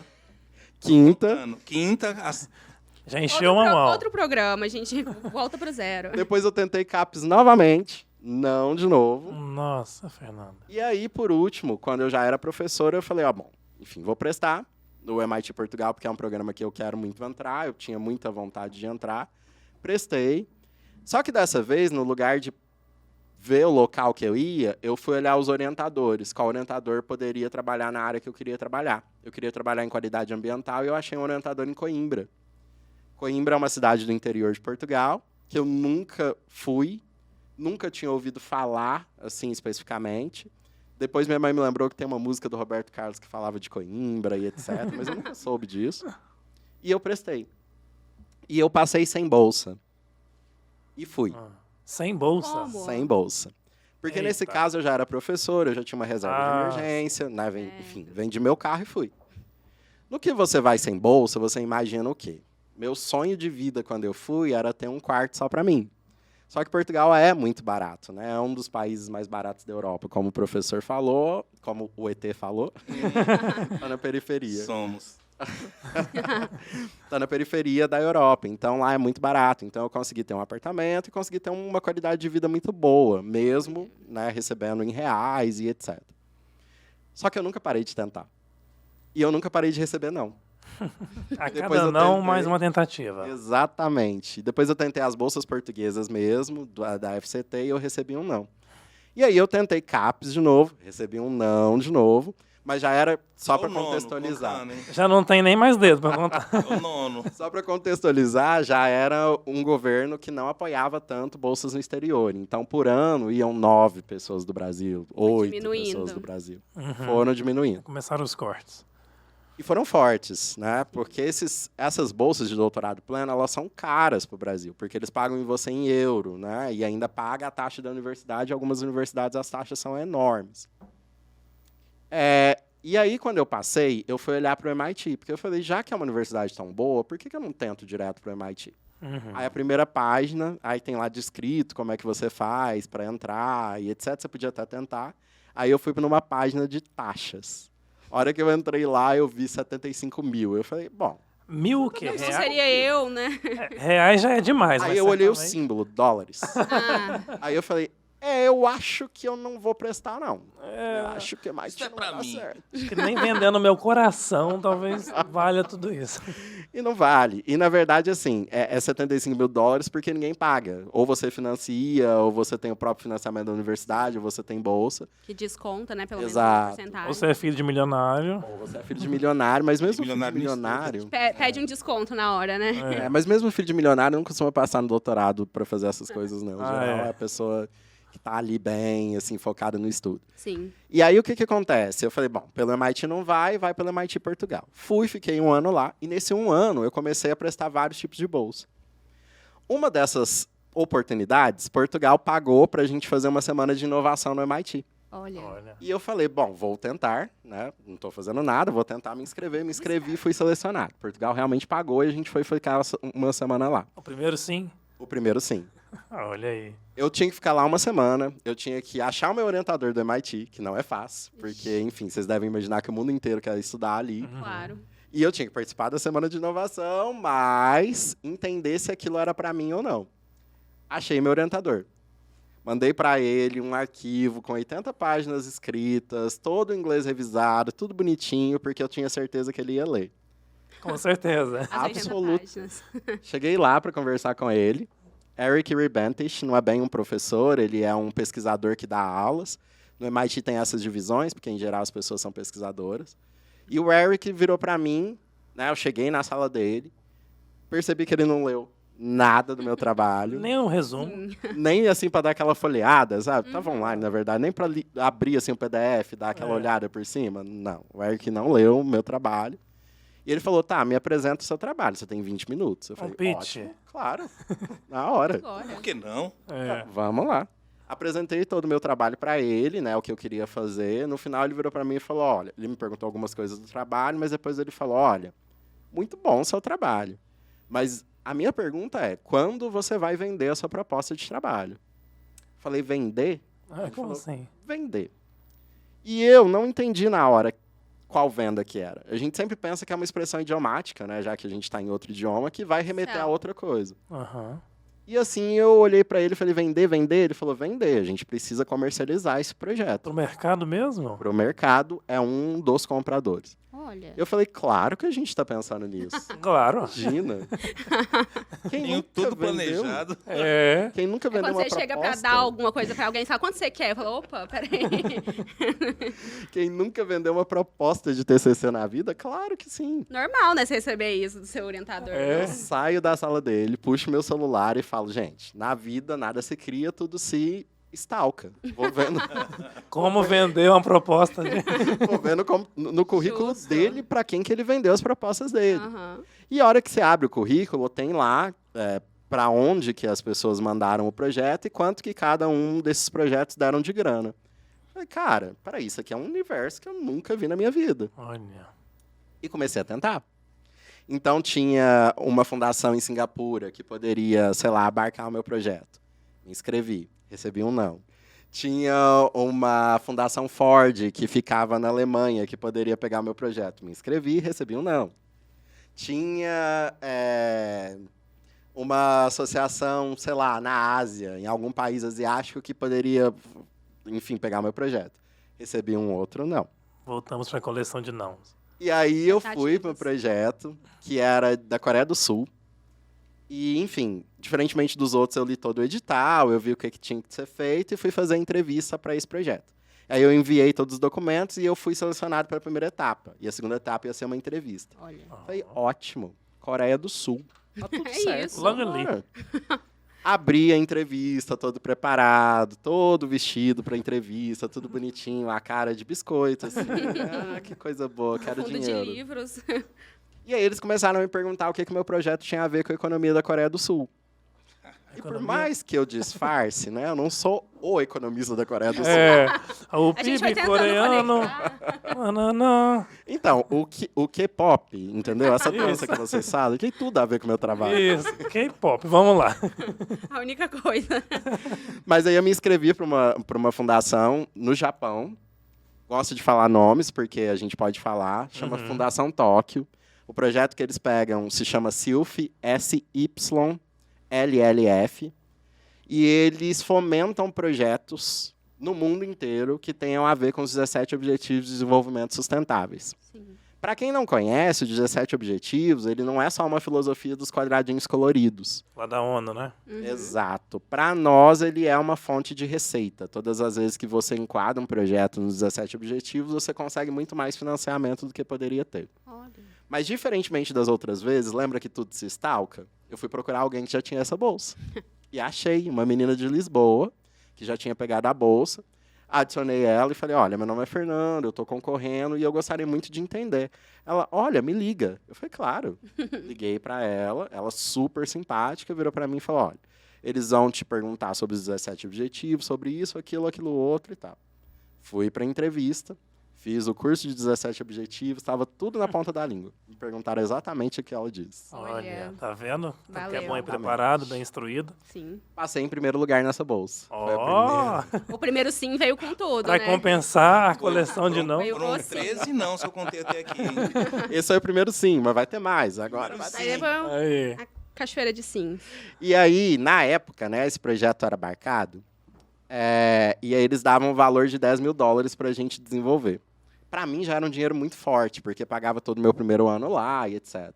$10 mil revertido para reais, hoje vai dar cerca de 55 mil reais, alguma coisa assim. Um dinheirinho, já dá pra. Dá pra viver. Eu não tava com dinheiro, de repente você ganha $10 mil e fala, uau, É. meu Deus. Hoje são 25 mil dólares, viu, gente? Para quem quiser Nossa. prestar, o SYLF dá 25 mil para esse projeto. Como é que é o endereço mesmo? Deixa nós anotar Dá aqui. pra SYLLF, você vai saber tudo sobre a SYLF. E dentro dessa perspectiva dos 17 objetivos, tinha eu, que tinha um projeto da sustentabilidade, mas tinha um amigo que trabalhava com poesia com presos no Nepal. Também ganhou. Olha. Tinha uma outra pessoa que trabalhava com direitos humanos na Grécia. Ganhou também. Uma pessoa que trabalhava com refugiados com foco em filosofia. Ganhou também. Então, é um emaranhado de coisas que você pode ganhar esse recurso. Inclusive ONGs. Olha, Opa, projetos atenção. sociais. Deixa aí no Vamos ar. lá. Só plantei. Ficou já. aberto. Ô, plantei. Vamos guardar aqui. Podem concorrer, mas enfim. Foi o primeiro sim que eu recebi, eu estava muito feliz. E aí, como eu estava no MIT Portugal, eu mandei para o meu orientador do MIT e falei, olha, vendi o projeto. Sou foda. Tá vendo aí? E aí ele virou para mim e falou, não, beleza, agora pode vir. E aí eu fiquei 1 ano lá, o governo português pagou para mim. Não sou português, mas gosto de cobrar uma dívida histórica. Isso, uma parte do ouro. Acho justo. Mais que justo. Justíssimo. Reparação. E aí, respondendo a sua pergunta, Flávio, sendo mais objetivo sobre a questão do negro, né? Em Portugal, existe um preconceito muito grande. E não é um preconceito velado, é um preconceito aberto. Mas eles classificam o país como sem preconceito. Quando aconteceu o caso de Giovanni Racistas Eubank... fazem isso. Exato. Nunca Quando são racistas. aconteceu o caso de Giovanni Eubank, não, aconteceu, mas é um caso isolado. Isolado. Caso isolado, 1 milhão. É um cidadão português que não tem nada a ver. Mas eu sentia, e eu gosto de falar muito isso, em Portugal, quando eu morei lá, que eu chegava nos locais, as pessoas me olhavam diferente, mas quando eu abria a boca e meu português brasileiro, obviamente eles entendiam que eu era do Brasil, era bem melhor recebido do que os meus amigos, os meus colegas, os meus irmãos da África, do continente africano. Então ia uma pessoa de Angola, não, para essa pessoa a gente não aluga uma casa. Nossa. E aí eu olhava para as pessoas e falava, me conta mais sobre isso. Mas me remete muito à questão, que eu já comentei com o ET aqui, que é a questão da guerra do ultramar. Portugal tentou ainda ter as colônias do continente africano por muito tempo e por mais tempo que eles puderam ter. E eles perderam a guerra do ultramar, mas eles não vão te contar isso. É um rancor, então. Você vai em Lisboa, vai ter uma estátua do herói da guerra do ultramar. Sim, eles têm Maus estátuas de perdedores ainda. É. Ainda maqueia a história. Né? Sim. Eles e sempre muitos- foram péssimos ganhadores e maus perdedores. Exato. E Péssimos muitos ganhadores dessas... porque eles ganharam tudo e ainda assim todos os países que são ex-colônias de Portugal vivem muitas dificuldades econômicas. Claro. Sim, levaram as riquezas, né? E eu ouso dizer com portugueses ainda lá até hoje, explorando tudo que pode daquele país. E falando mal do país, mesmo explorando. Que absurdo. E a gente vê aquilo, e principalmente porque no Brasil, depois de letramento racial que a gente mata na hora que isso é racismo. Sim. Então houve muito esse racismo.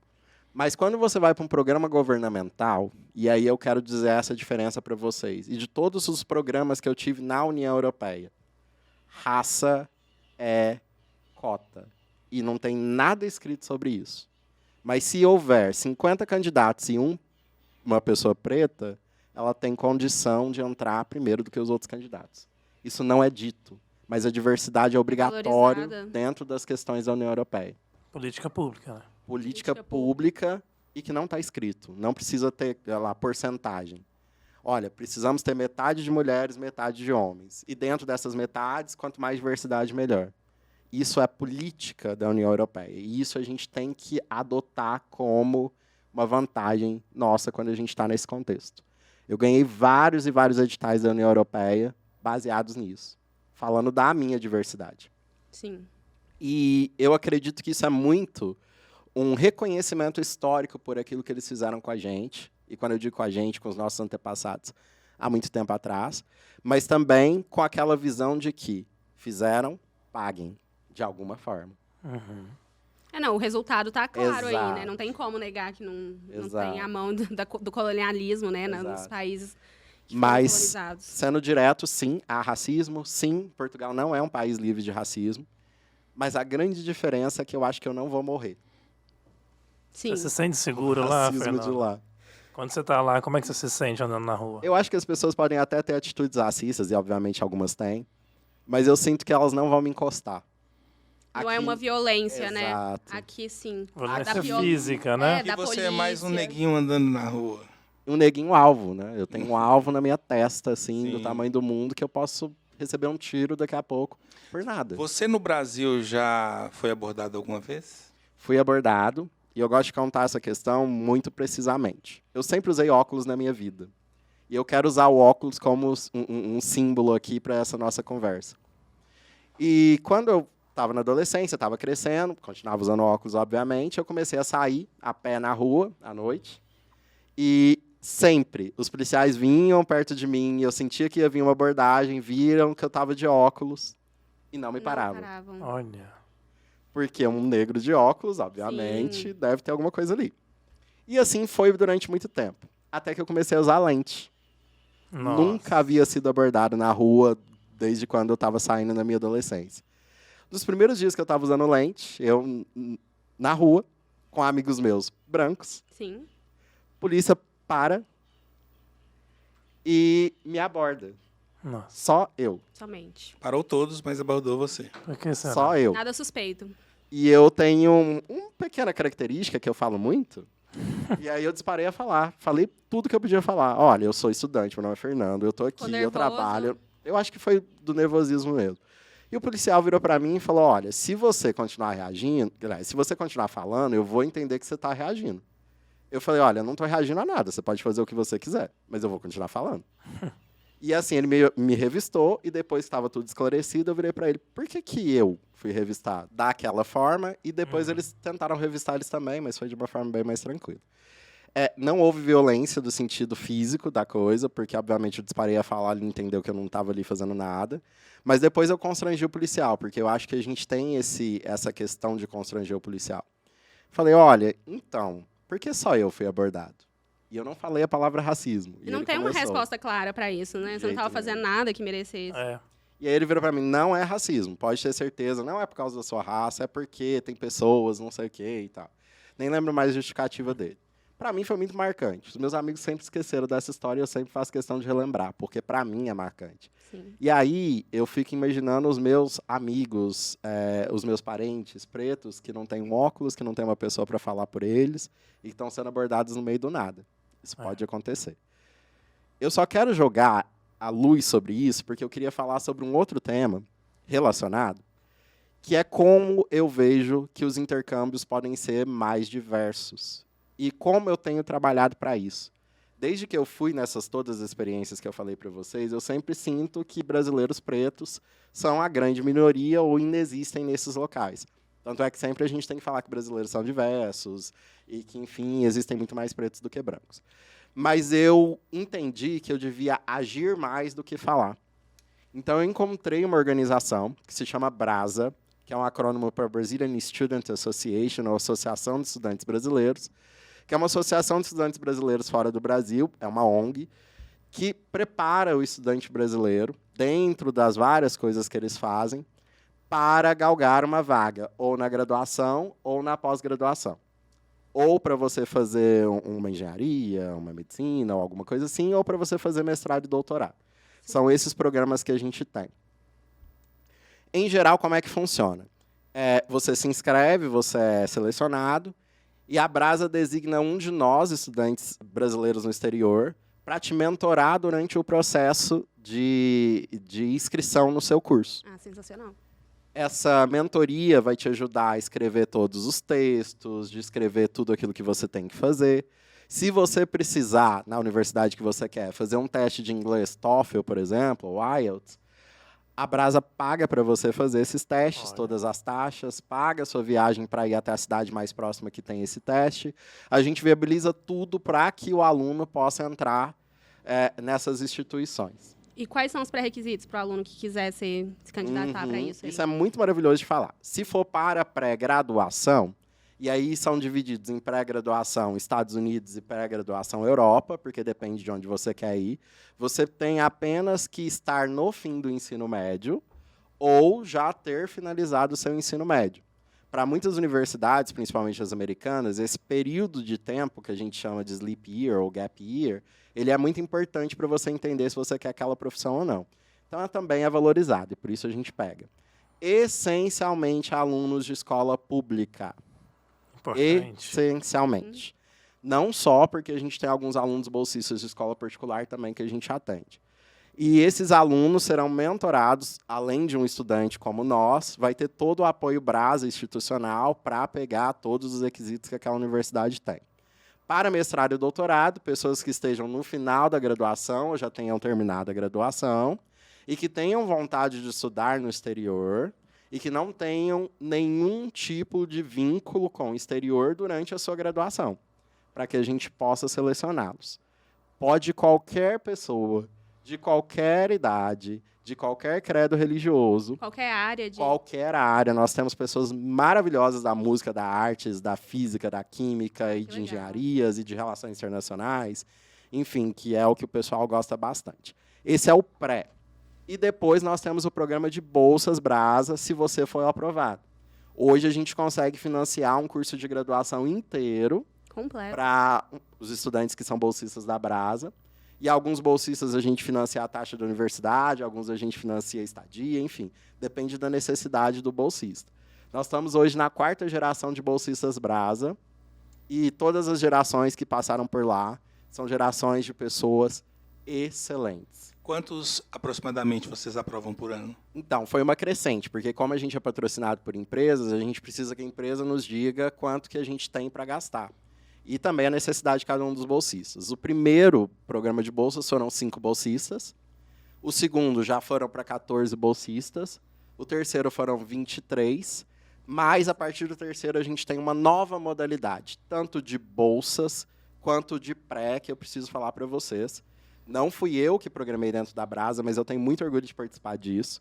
Nós temos a pré-Brasa Blacks e a Bolsas Brasa Blacks, para as pessoas pretas, pardas e indígenas. Indígenas, por favor, se candidatem. Nós queremos muito vocês, além de pessoas pretas e pardas. O que a gente entendia? Que a gente estava se esforçando ali para dar uma bolsa, mas que as pessoas pretas, pardas e indígenas não conseguiam alcançar nem a inscrição do nosso pré. E eu não estou nem falando a inscrição da universidade, mas a inscrição do nosso pré. Então, a gente precisava olhar para esse grupo com uma visão muito mais acentuada. Sim. E essas visões muito mais acentuadas nos trouxeram resultados muito bons. Primeiro, o pré-Brasa Black não pega só alunos do terceiro ano. A gente começa a trabalhar com o aluno no primeiro ano do ensino médio. Gente. Porque a gente precisa qualificar esse aluno, se ele precisar de um curso de idiomas, se ele precisar trabalhar alguma habilidade específica, se ele precisar viajar para fazer as coisas dele, a gente consegue fazer isso em 3 anos. Tem muito mais tempo de Então, desenvolvimento. o aluno do pré-Brasa Blacks vai ser selecionado, que a gente chama de pré-fundamentos, vai ser acompanhado durante 3 anos, para que chegar ao final do terceiro ano, ele tenha condição de ir para a graduação. E o aluno da pós-graduação, a gente acompanha ele até ele passar, caso seja o desejo dele. Porque, obviamente, um dia ele pode acordar e falar, não desejo mais, não é uma coisa que eu quero para a minha vida. Mas, caso seja o desejo dele, a gente acompanha, ajuda a confeccionar todo tipo de material para entrar. E depois, quando você está dentro do seu programa, ou de graduação ou de pós-graduação, também nós temos bolsas exclusivas Brasa Black para as pessoas pretas, pardas e indígenas. Indígenas, de novo, por favor. Sobre o teste de inglês Aham. que as pessoas fazem para candidatar essas vagas, tem o TOEFL e o IELTS. Que você... Em geral, são esses dois, mas tem outros que Sim. já são utilizados. Mas o TOEFL utilizado é o PBT ou O IBT, o IBT? que é aquele que você tem que ir no local, você tem o Conversar. speaking Aham. também, que é. Mas só para contar para vocês, assim, Eu estou dizendo porque Portugal, por exemplo... Não precisa. Exato. Isso que eu queria dizer. não precisa. Portugal, não sei, Espanha, Espanha, eles vão pedir o DELI, que é o de espanhol. o A2. Não. Isso. Não, em geral é C. C1, eu acho que eles pedem no DELI, em geral.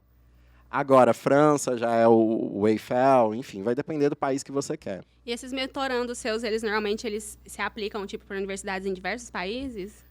Então, na verdade, assim, a gente tem... A Brasa tem mais de 9 mil estudantes já associados à organização, que a gente chama da nossa riqueza, que somos nós próprios. Então, a gente consegue ter capilaridade Europa, Estados Unidos e agora entrando na Ásia. A gente já tem pessoas ali do Oriente Médio, que estão ali em Dubai, etc., que podem dar um apoio maior, e temos também alguns alunos brasileiros na China. O nosso ideal é ir descendo, América do Sul e etc., mas isso não é uma realidade ainda. Então, é Estados Unidos e Europa são os nossos fortes, e a gente está começando agora na Ásia. Eu queria muito dizer que é gratuito. Você não paga absolutamente nada por isso. A Brasa Importante. é uma organização não lucrativa, você não vai pagar para fazer parte desse programa.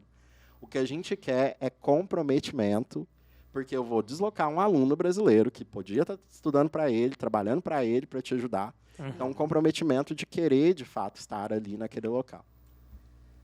Outra coisa muito importante de ser dita, as inscrições estão abertas Olha. para o Brasa Pré. Então, se você tem interesse para graduação, mestrado ou doutorado, entra no site da Brasa, que é GOBRASA, gobrasa.org. E lá você vai em Brasa Pré e lá já tem as inscrições abertas para você entender qual tipo de pré para você. Pré para graduação. Para graduação e para mestrado e doutorado.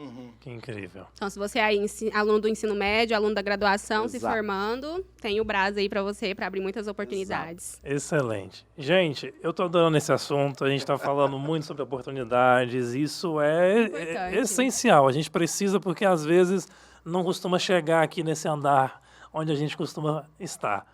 Mas talvez, Fernando, já fica o convite para um próximo episódio para a gente Por aprofundar favor. muito o intercâmbio, que eu tenho certeza que suas experiências acadêmicas rendem um podcast 3 horas só sobre isso. Vai inspirar muita gente, com Eu certeza. só posso Exatamente. falar rapidinho de um programa Claro. bem rápido da Brasa Claro. que eu Fique à preciso falar. vontade. Pessoal, nós temos o programa Brasa Embaixadores, então se você é um professor de escola pública e quer levar alunos que estão no exterior para falar com seus alunos, é o programa de embaixadores, a gente vai, fala com alunos de escola pública, a gente angaria esses alunos para falar com os alunos de vocês, e a gente tem muita dificuldade de encontrar escolas abertas, então se algum professor, Olha. enfim, tiver a fim de receber a gente, para a gente falar dessas oportunidades, nós estamos à disposição.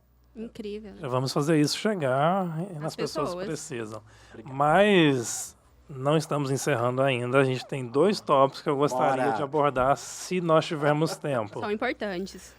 O primeiro, Fernando, eu queria que você falasse um pouquinho sobre a sua vivência aqui em sala de aula, principalmente agora com o retorno das aulas presenciais. Exato. Como que está o ensino, o comportamento dos alunos? Como é que você tem sentido lá dentro da sala de aula? Eu volto de uma perspectiva de doutorado, disso tudo que eu falei para vocês, com uma visão muito mais prática do assunto sala de aula.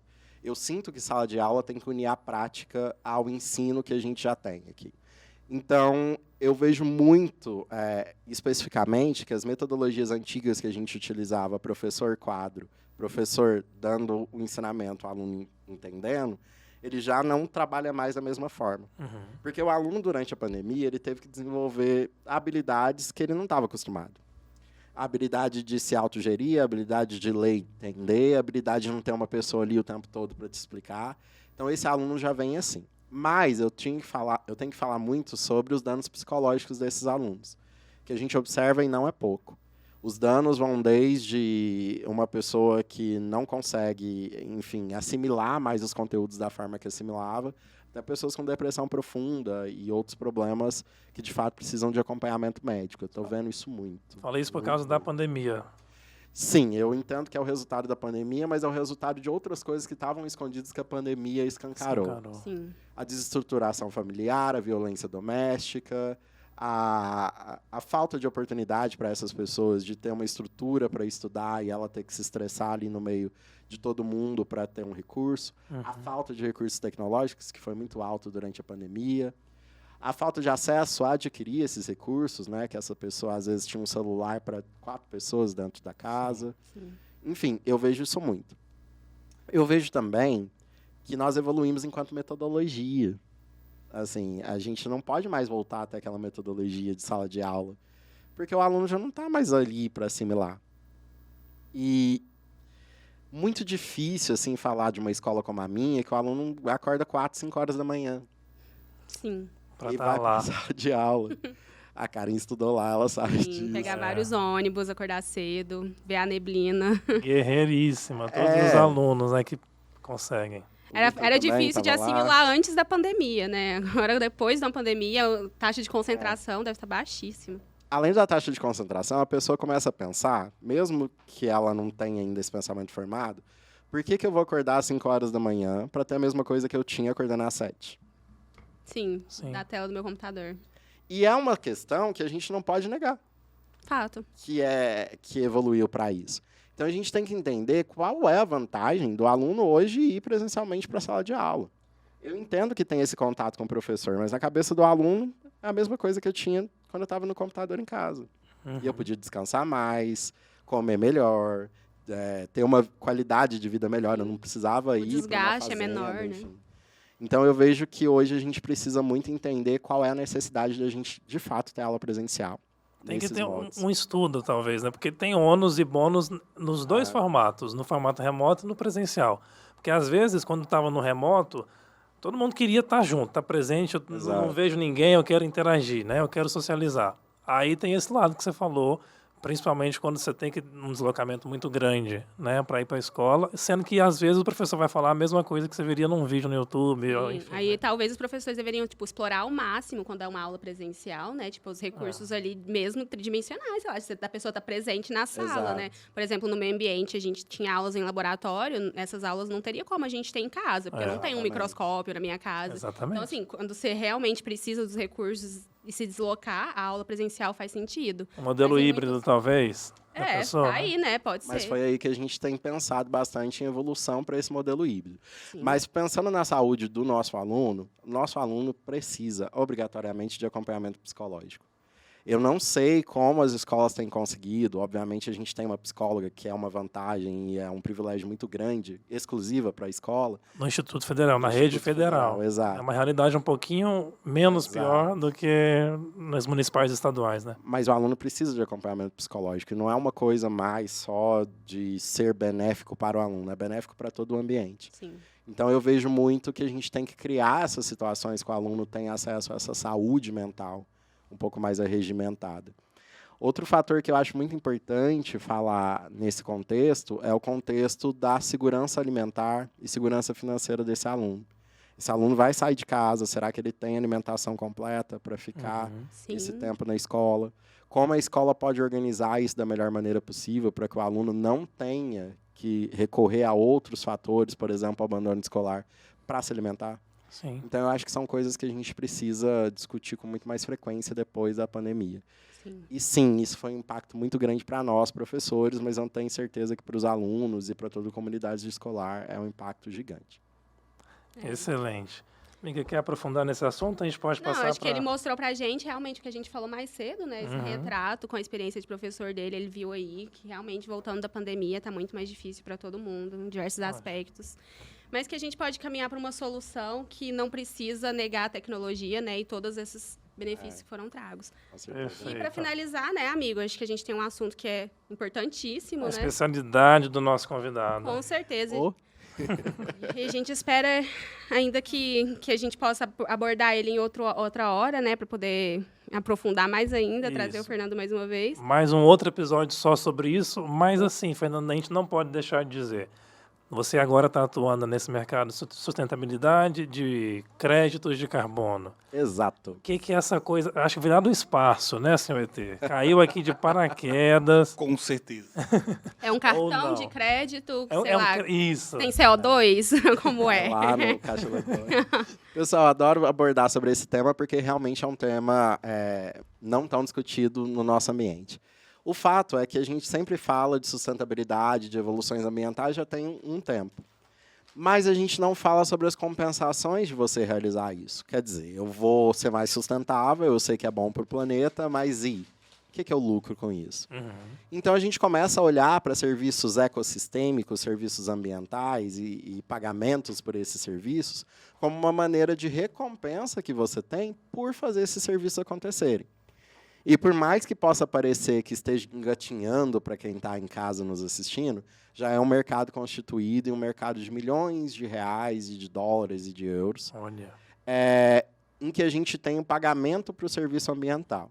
Quanto custa uma onda? Quanto custa o vento? Quanto custa uma árvore? É.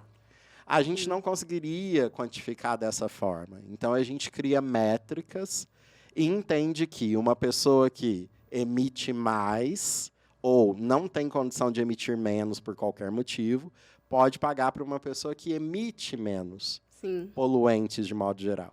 E esse é a conversão do que a gente chama de pagamentos por serviços ambientais. Onde entra o carbono nisso? Vários países, Estados Unidos, Europa, Ásia, e no Brasil também tem se tentado, já existe algo que a gente chama de mercado regulado de carbono. O país ele traça uma meta e quem passa daquela meta deve procurar ou comprar de quem não passa ou diminuir a sua emissão. Isso por lei. Ele vai ter multa, ele vai parar a atividade que ele está fazendo se ele não cumprir essa meta. E dentro desse mercado, a gente tem essas trocas comerciais. Isso é o que a gente chama de mercado regulado, que é quando um governo dita ali quais são as regras desse mercado. não é a realidade brasileira no momento. Não é regulamentado, Não né? O governo passado ele lançou uma normativa no final do ano para tentar instituir esse mercado no país, mas não contou como, quando, onde, quem, quanto vai ser, etc. Então Só a gente tem que ainda fazer isso não aí. tem mercado regulado Não no tem. país. Mas o voluntário está bombando, que é É. quando empresas, ONGs e entidades civis se reúnem e vendem entre si esses aumentos e desaumentos e mitigações de gases e de emissões. Sim.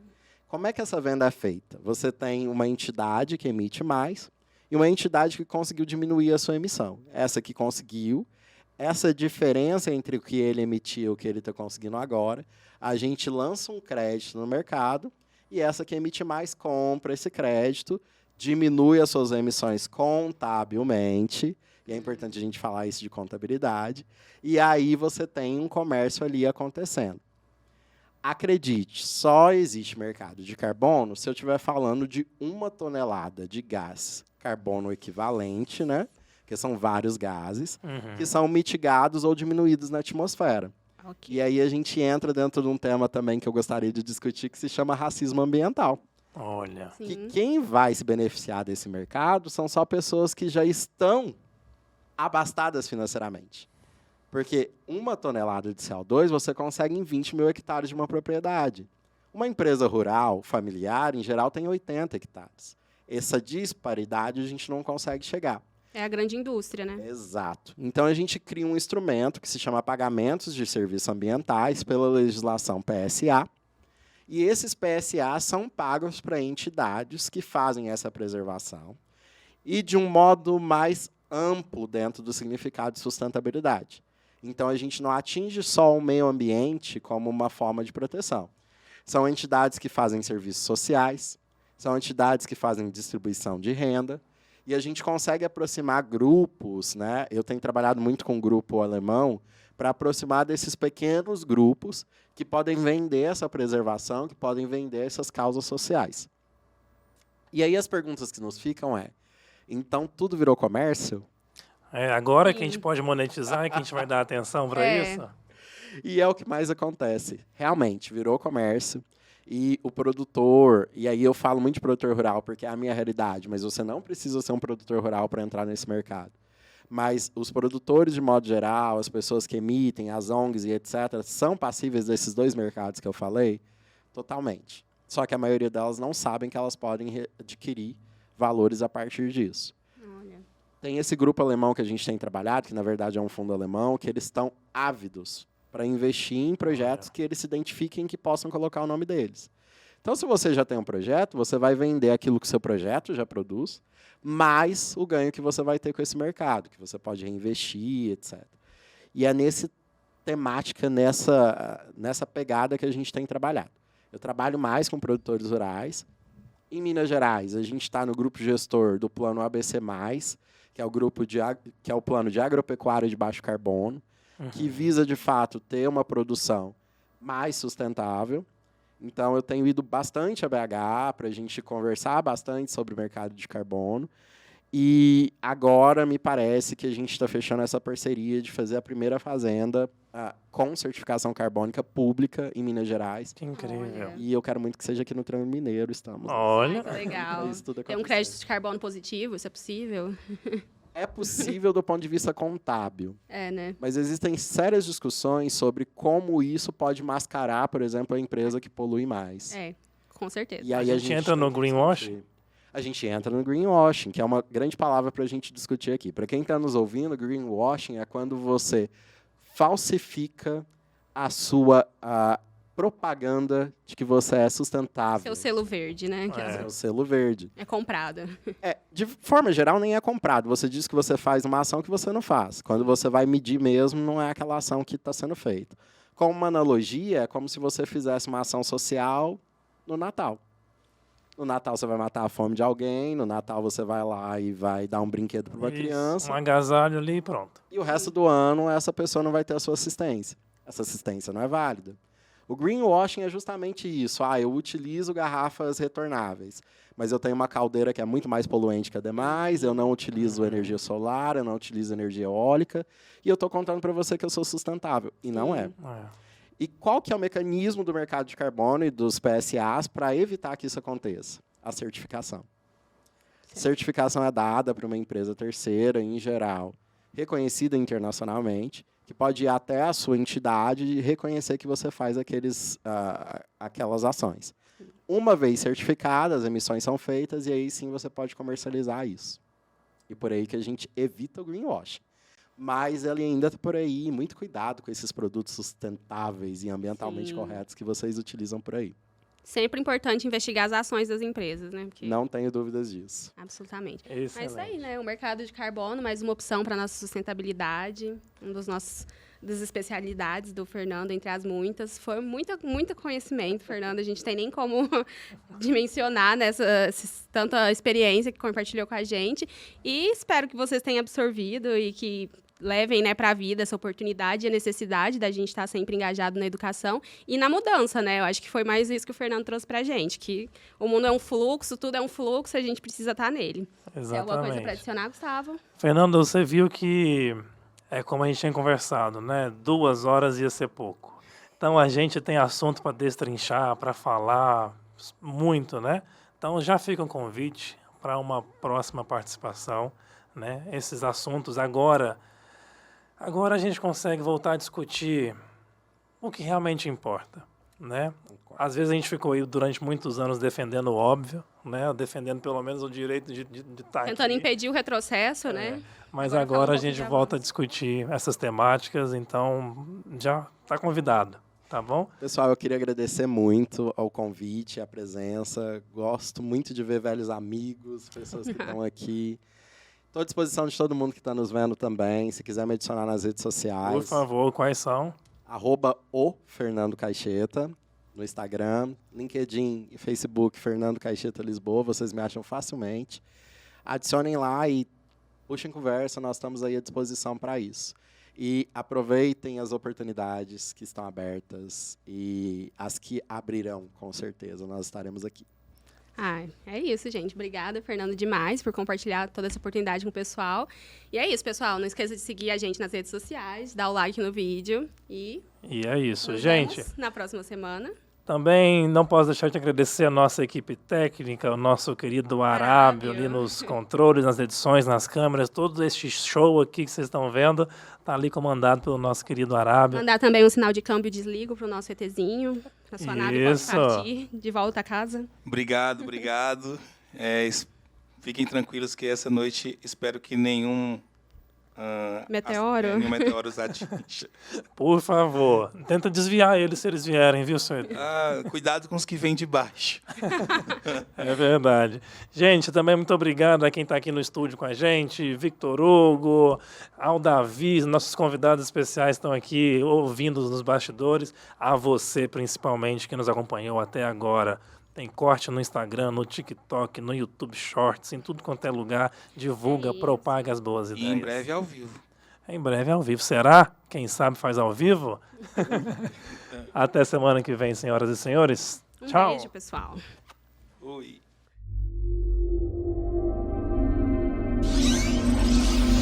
Apenas que você conhecimento.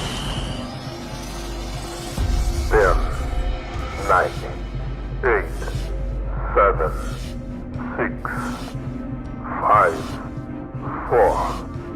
3, 2, 1, 0. Okay, Houston. We have a problem. We are in Brazil.